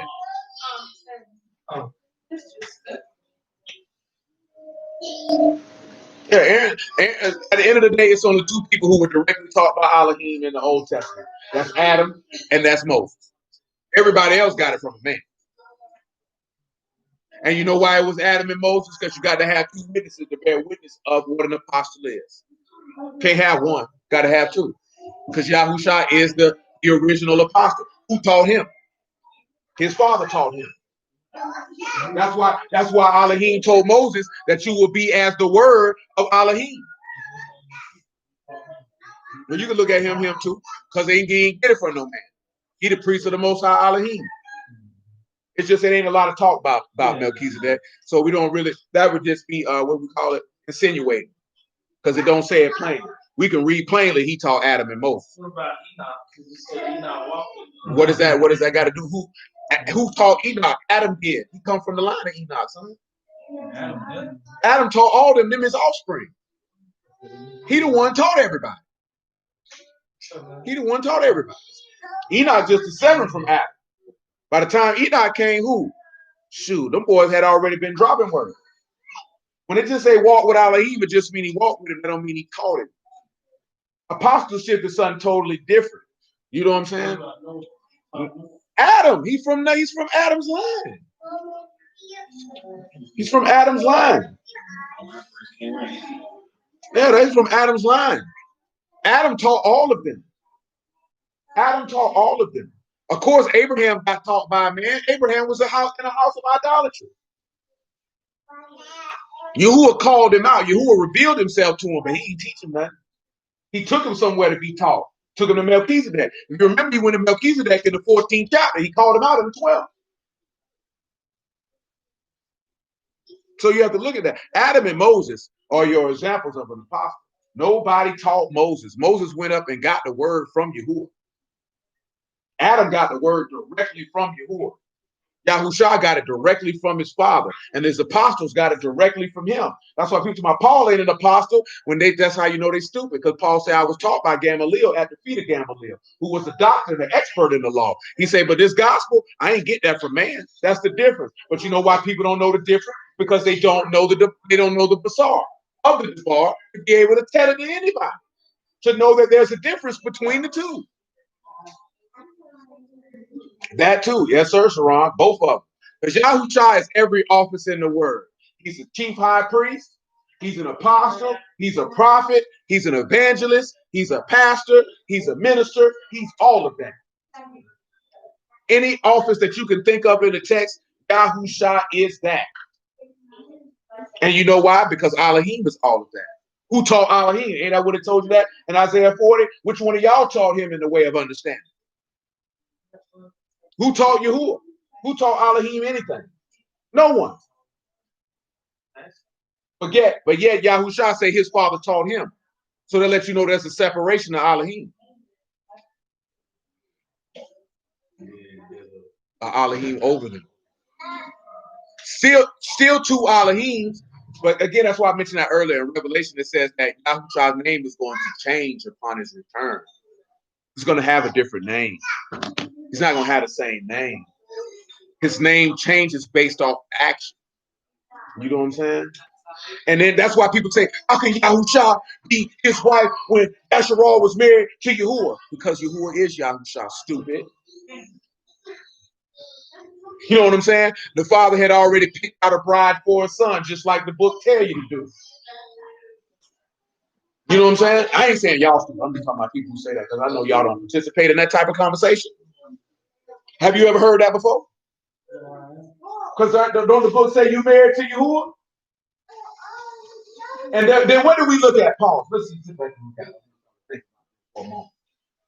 In 2 Samuel chapter 14, right? Doesn't that woman talk about that he devised the means to bring his banished back to him? Y'all familiar with that? Y'all remember that?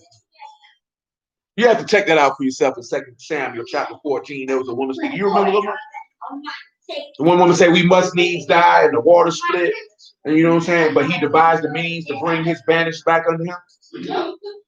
So, again, that's 2 Samuel 14. Y'all read that on your own time. We've dealt with that before. If it's necessary after y'all read it that you need some more understanding, then we'll incorporate it in. Nevertheless, Then you read where in Isaiah 54, he said, you'll be a widow no more because your maker is your husband. Ain't that what it says? In Hosea chapter 2, don't he talk about remarrying you again? And Ezekiel 44, what does he say the only type of woman a priest could be married to? A virgin or a woman who was a widow who had a priest before.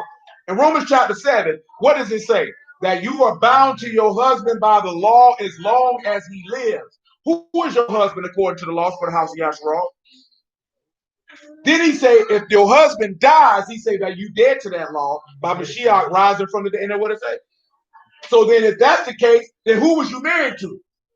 You were married to Yahushua the whole time. You just called him Yahuwah.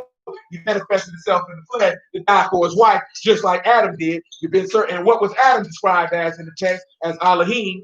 Elohim is manifested in the flesh. But see, they don't want to have that conversation because they don't believe the gospel. So you got to know the gospel to have this conversation. You got to know the gospel. And I've been just mentioning all them verses because you're looking lost. You lost? You need me to read it for you? I mean, you need it. Come over here to 2 Samuel 14. I'm going to do it for you because your son all right with you. I'm talking about Eugene. I don't know nothing about the other. No, I ain't doing no joke like that. That's and then luckily, husband, my nigga. Because if you wasn't my nigga, I'll let you sit over there. Let me sit. Since he my nigga, I'm gonna hold you down because you his people. What? All right, now we gonna send you back from where she came. Your mama house ain't too far. She don't want you back nowhere. Said walking distance, ain't it? She gonna say, "What you over here for? Can't you see me? Can't you like here? Can't you see me and your daddy trying to have some alone time? Just like that nigga next Friday coming to the door. What you want, boy? Yeah, I bet your mama look like she got all that freaky stuff in the house. That's why you ready to run from up out of there. They in there doing ungodly things. But it is a lot of them. Exactly. Exactly. Right. 2 Samuel 14 and 11. Amen, brother. Amen. Amen, brother. Amen. 14 and 11. Then he said, I pray you, let the king remember Yahuwah your Elohim, that you would not suffer the revengers of blood to destroy anymore, lest they destroy my son. And he said, as Yahuwah live, there shall not one hair of your son fall to the earth. Then the woman said, let your handmaid, I pray you, speak one word unto my lord the king. And he said, say on. The woman said, wherefore have you thought such a thing against the people of Elohim? For the king do speak this thing as one which is faulty, and that the king do not fetch home again his banished. He say, for we must needs die. For as water split on the ground, which cannot be gathered up again, neither do Elohim respect any person. Yet he devised means that his banished be not expelled from him. Now let's take a look. These ain't even the things I had in mind to prove our point. But I think Yahuwah either way, in the name of Yahushua, looking different where we're going. We're going to roll with it. Y'all understand, though? You see what he said? She said the king is faulty. He don't go get his banished. Let's take a look and see what it says. So you can see what banished mean, everybody. When you have banished, you have nadak. That means somebody who was thrust away, driven away, banished, thrust aside. That is noon, dalet, and kai. So what do you have with that when you hear that? You got noon, right? So you got a seed. You got a seed that's been separated. Well, what is separated that seed? It's a hanging.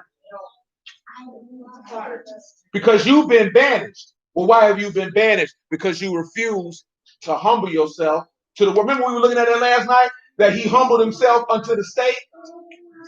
Remember how we seen the rich in low places made of low estate? Yo, Elohim made himself of low estate. That's why I be telling you, how can you not love this man and you say you serve him and you trust in him and you believe in him when you see that he made himself lesser? He made himself lesser. Like that again, that go back to the point of what I'm talking about. A woman would never love a man in that capacity. To make herself lesser in something that he gains no benefit from. See, the benefit spiritually from a man getting married is one thing, and that's the manifestation of the kingdom of heaven on earth. Because that will bring esteem to his Father in heaven and his Redeemer, Yahushua. That's the benefit of a godly man getting married. All that John BOA and all the niggas talking about, them niggas talking stupid. You know what I'm talking about? When it comes to that, you talking stupid.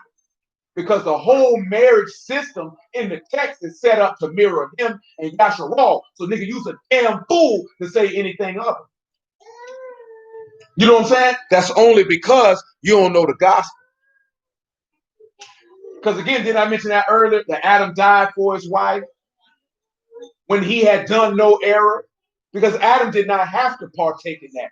He chose to lay his life down for that one. He chose to do that. Because he could have said, nah, baby, you on your own. But that story had already been written. So it had to go down in that fashion. So that Yahushua could be made like Adam. And make himself lesser to bring back his banished. Those, because what thrust you away from Elohim? It ain't but one thing, and that's sin. So he had to devise a means to bring his banished back. But see, Bruce don't like to talk about that. That's not fun. You know, that's not a fun conversation. Now, notice she said he does not fetch. When it tells you about fetching, you know what the word for fetch home again is? Shuv. Y'all know what shuv is, right? The word for repent. So you don't go back and return to grab those who have rebelled or been thrust away. Now, of course, the word for faulty is a shem, and that is guilty. So say you're guilty of not fetching sinners, is what she's telling you. But she said, but Elohim has devised a plan to get his banished back. So that's letting you know this is not something that a man can execute. Elohim has to execute this.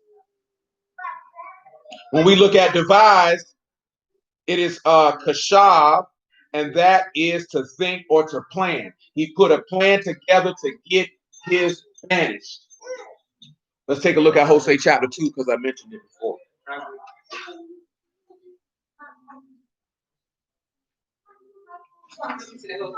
Yes, ma'am. 2 and 14. Make it 2 and 13. I thank the Lord. This was a much better track than what I had in my mind to prove this point. I ain't even got to the other point that I was going to prove. Remember, in Exodus 34, it says that Yahuwah does what? Forgive what? Sin and iniquity. What did they get mad with Yahushua about in Matthew chapter 9 with the lame man in the bed? He said, your sins have been forgiven you. And they said, only Elohim can forgive sins. And he said, so that you may know that I have power on the earth to forgive sins, I said. Because only Elohim can forgive sins, man can't. And that's what he said when he proclaimed his name. You seen the graciousness and the mercy. You seen the mercy with the woman who got caught in the midst of adultery. He said, no woman condemn you. She said, nay, Lord. He said, I condemn you. Go and sin no more. Who else got power to do that but Elohim? Man ain't got the power to condemn nobody. Only Elohim can condemn you. Where's the graciousness at? Well, you can see the graciousness when he was dealing with Martha. Well, excuse me, with Mary. When she went and anointed his feet, he said, this woman did a good work upon me. And though her sins be many, she loved much. So he said, that's why her sins are forgiven her. Only Elohim can have that type of graciousness and favor. It was nothing that she did for her to attain that favor. It was just his grace. That's Elohim manifested in the flesh. But see, again, like I said, that's nuance. Because that's knowing, what did he kept telling the people? You don't know my Father. Because if you knew my Father, you would know me. Because you would know that he's merciful and that he's gracious and that he long. I ain't finished reading Mark chapter 3, but in Mark 3, he was looking on them with indignation. He was angry with them because they were talking trash about him healing that man. And in that anger, he wanted to bash their whole head in. But remember, it said Yahuwah got angry many a time, but then he repented of the evil of what he thought to do because he's being slow to anger. And he showed you that he's Elohim manifested in the flesh. But these niggas don't know God. Knowing God ain't knowing you an Israelite. Knowing him is not knowing when the Sabbath is. Knowing him ain't keeping no feast days. Knowing him is knowing that he loves judgment and mercy and righteousness. That's knowing him. Being gracious, being slow to anger, being selfless. And man, that's why he say Elohim is love.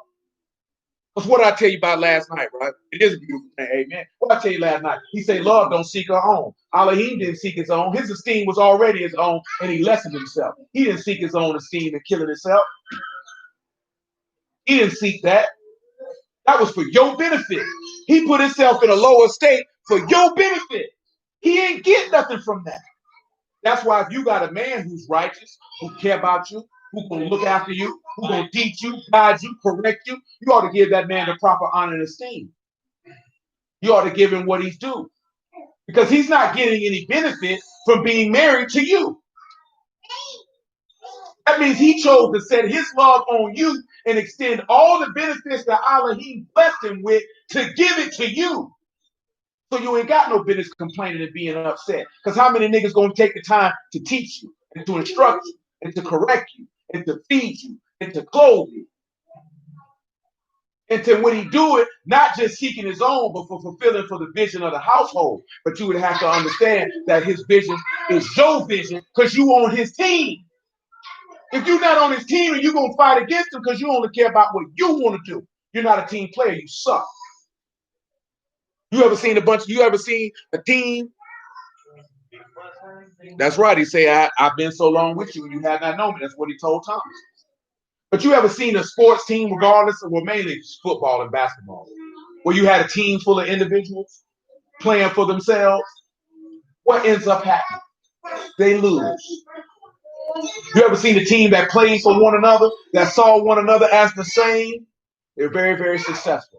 To put it right now in current terms, that's what you see with the Denver Nuggets. That's a team. They play for each other. They're not worried about who gets the honor. Now, what did the book tell you to do, right? The book tell you that a woman who fears Yahuwah shall be praised. I've been telling you for years, if you fear Yahuwah and serve your husband, there's nothing that he will hold back from you if he's a righteous man like he said. Because you'll give him a desire to honor you. You give him a desire to give you benefits that you have earned through your service and your ability to assist him in his vision. He'll delight to do it. Don't that book tell you that the husband of the virtuous woman delight to talk about this woman? That he delight to do for her? But why? Because she's committed to him. That's why book said a wise woman build her house. Building your house is building him and what he's doing. But see, that's all that other stuff out here that these old cornball niggas be trying to tell y'all women, to have you actually fighting against a man to where that man will not do for you what's in his desire to do. What did he say the Father's good pleasure to give you? The kingdom. Don't you think it would be your husband's good pleasure to give you anything that you desire for your service to him? But you can't get what you want from him because you're not fulfilling his desire. So he's not going to give it to you. Because if he gave it to you, you wouldn't know what to do with it. You would destroy it. Because you're going to seek to consume it on what you desire. You're not going to appreciate it. That's what happened when he took you out of the wilderness and he gave you the best of the best. You thought you deserved that when you didn't do anything to earn that. So you didn't appreciate it. So he had to take it from you to let you know that I'm benefiting you. You're not benefiting me. You didn't give anything to me. You ain't giving me nothing by giving me vagina. Nigga can get that anywhere.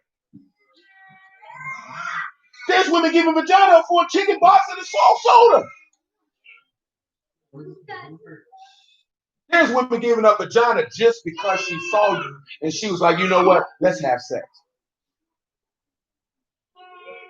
See, now this one thing, right? Of course, you remember like with that thread.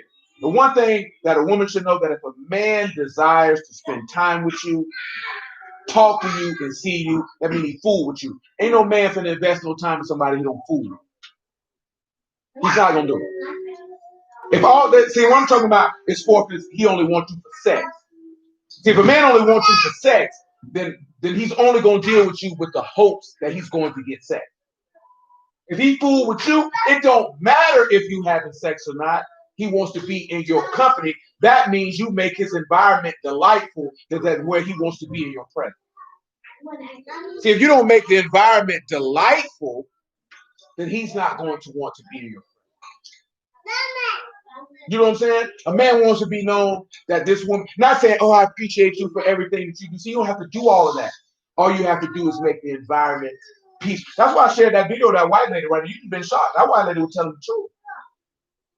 That man been outside that door fighting wars slaying animals to bring you back something for you to eat and be clothed with, the least you can do is make his environment peaceful upon his return. That's the least you can do. That's the least you can do. The least that when he comes through the door, that he knows that you are delighted for him to be there. Because I've been telling you this before. Well, if a man love a woman and she on point, he ready to come home to her. His homeboy can be like, boy, we finna do this and do that. Well, I'm finna go home to my wife, bro. That means that's based off the environment that she's crafted, that I would rather be with her. That means when he walked through the door, you know what he feel? Love. And what is that love? It's the reverence, honor, and respect due to him for what he provides to the people in this house. Not just financially, but all the way around the board, the way he knows he's comfortable. Because this woman knows this man is providing a valuable benefit that I could not attain without his presence. You know what I'm saying? And that's how you guys supposed to feel about Yahusha. Because you're supposed to love him in the same fashion and delight and desire him, because the benefits that he is providing are not anything that you can get on your own. You can't get the Ruach on your own. You can't get joy, faith, peace, long-suffering, gentleness, goodness, kindness, meekness. You can't get that on your own. You got to get it from the word. You got to get it from, when I say the word, I mean the word. You got to get it from him. Hosea chapter 2. And this is verse 13. And I will visit upon her the days of Balaam, wherein she burned incense to them. And she decked herself with earrings and her jewels, and she went after her lovers and forgot me, saith Yahuwah. Therefore, behold, I will allure her and bring her into the wilderness and speak comfortably unto her. Remember when it says speak comfortably unto her, it said he'd speak to her heart. That's what it translates to. That comfortably unto her translates to he will speak to her heart.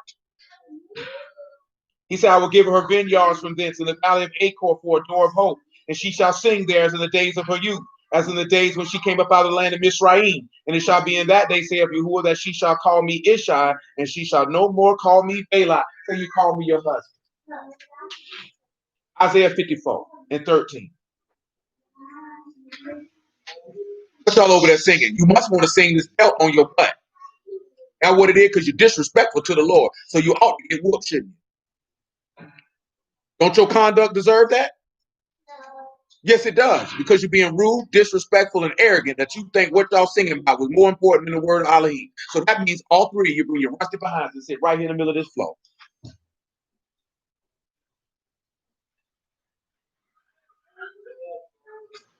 I don't need verse 13. Stop. Sit right there. Sit right next to one another. Disrespectful and rude. Isaiah 54 and 4.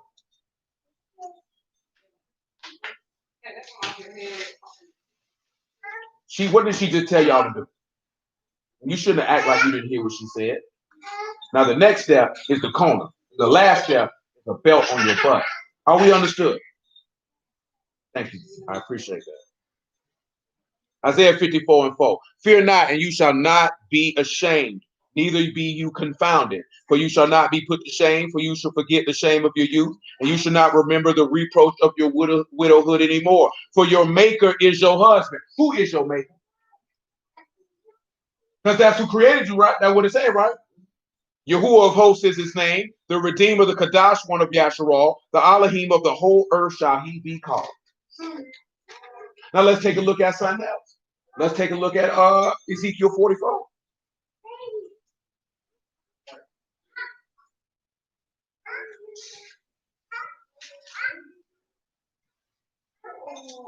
Ezekiel 44 and 20.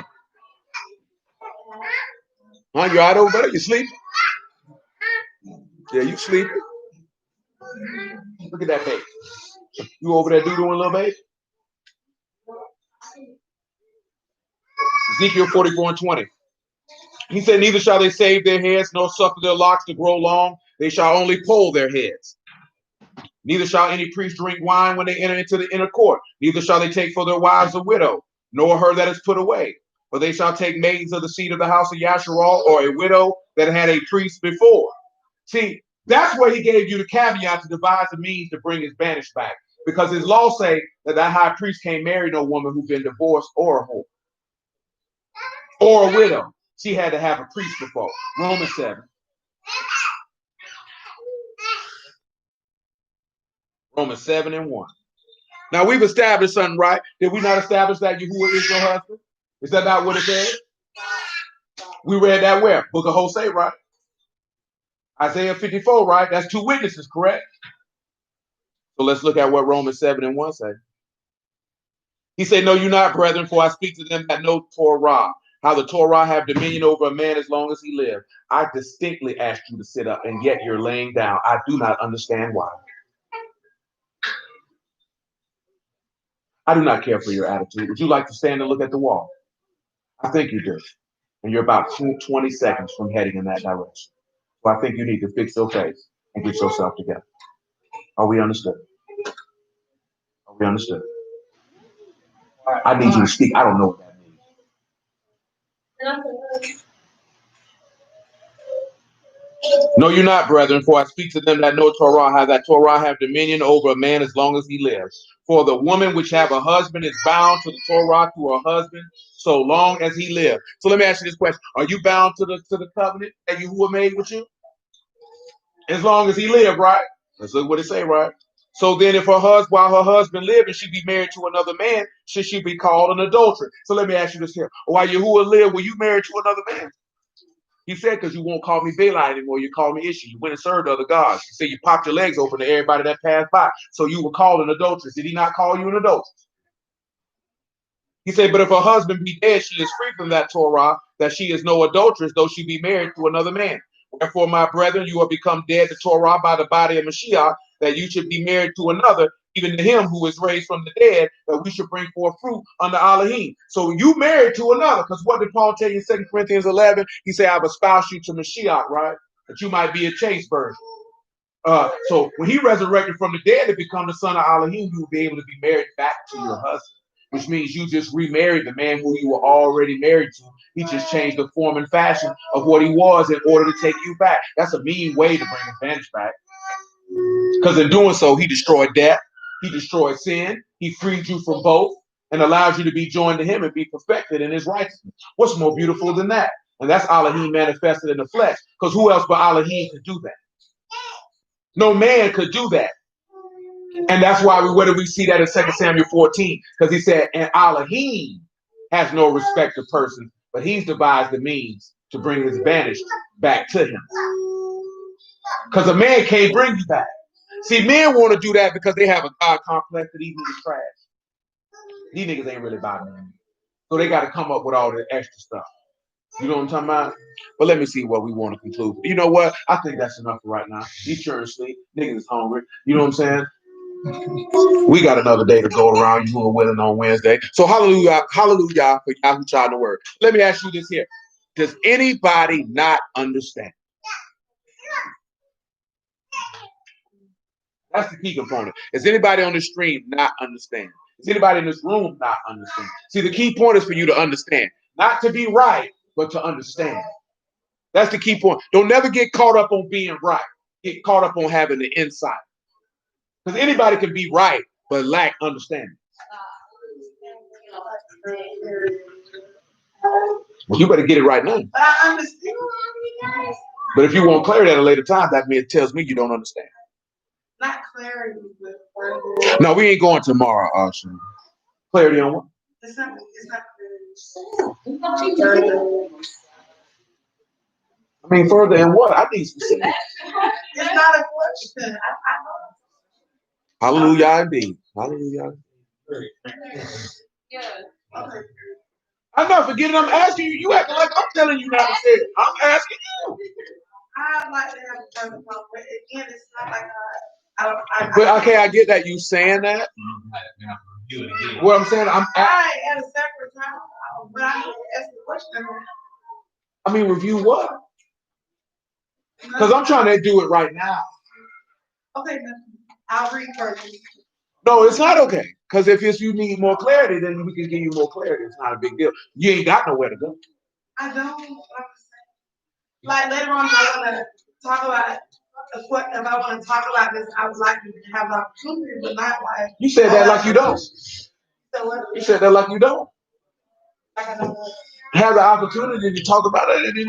That's what I just said. Well, I'm asking, do you understand in regards to, because if it's something that you're not understanding, that could benefit everybody's respect. I understand, but I'm the type of person that every time I want to say, hey, Joanne, I want to ask you about what we're talking about. But I have a question right now.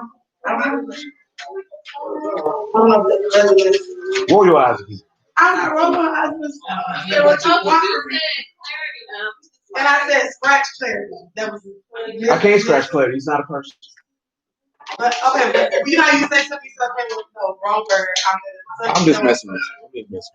It's no, I understand. No, she said she just talking about going back over it later. And that's yeah, she's weird. That's just Nisha. Don't pay her. Referring to the politics. Yeah, I mean that's in that regard, that's just semantics. Because whether you say Yahuwah or Yahusha, you still referring to his father. It was one thing I did meant to read. Hold on. 1 Corinthians chapter 15. I did meant to read.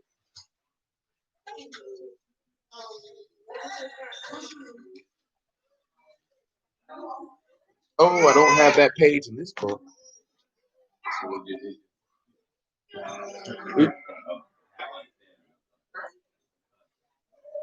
Right. When I first got the word, that was my first question. Like, who is y'all? Like, I was trying to figure out.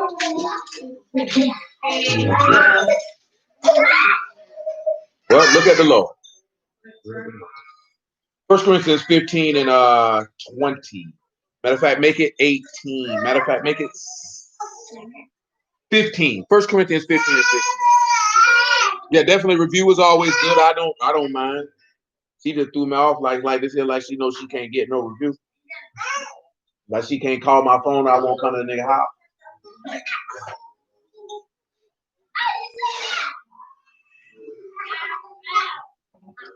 First Corinthians 15 and 15. Yay. We'll make it 13. But if there be no resurrection of the dead, then Mashiach is not risen. And if Mashiach be not risen, then our preaching is vain, and your faith is also vain. Yea, we also found false witnesses of Elohim, because we have testified of Elohim that he raised up Mashiach, whom he raised not up.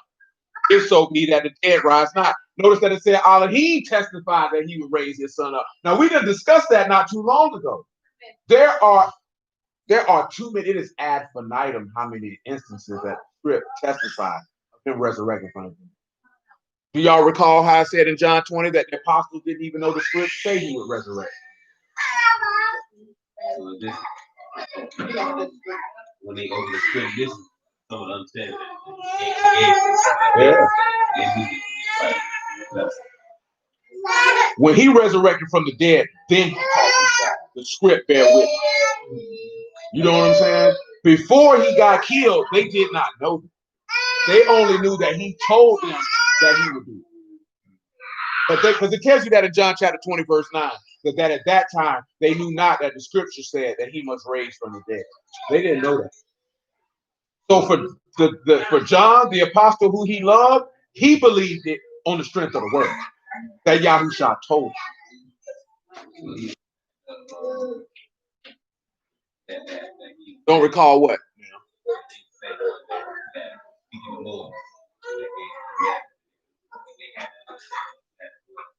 What you mean? that he is the one who they see. Oh, they didn't have no understanding of nothing till he resurrected from the dead. They didn't. That's why he went off on them and said, "Oh, fools of slow in heart to believe all that Moses and the prophets had spoken." They didn't know nothing. As far as the text is concerned, that they were talking about him. I feel real disrespected right now. What y'all got going on? Sorry, why you rolling around on the floor? Look at me when I'm talking to you. Why you rolling around on the floor? Don't go to crawling your face up and getting crying and this, that, there, and the third. I'm asking you a question. You don't have to do all that. Why are you rolling around? Okay, that's all you had to say when I asked you.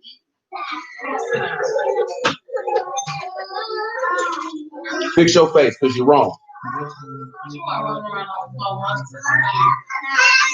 Yeah, that's what she just told. I'm talking about her. I ain't talking about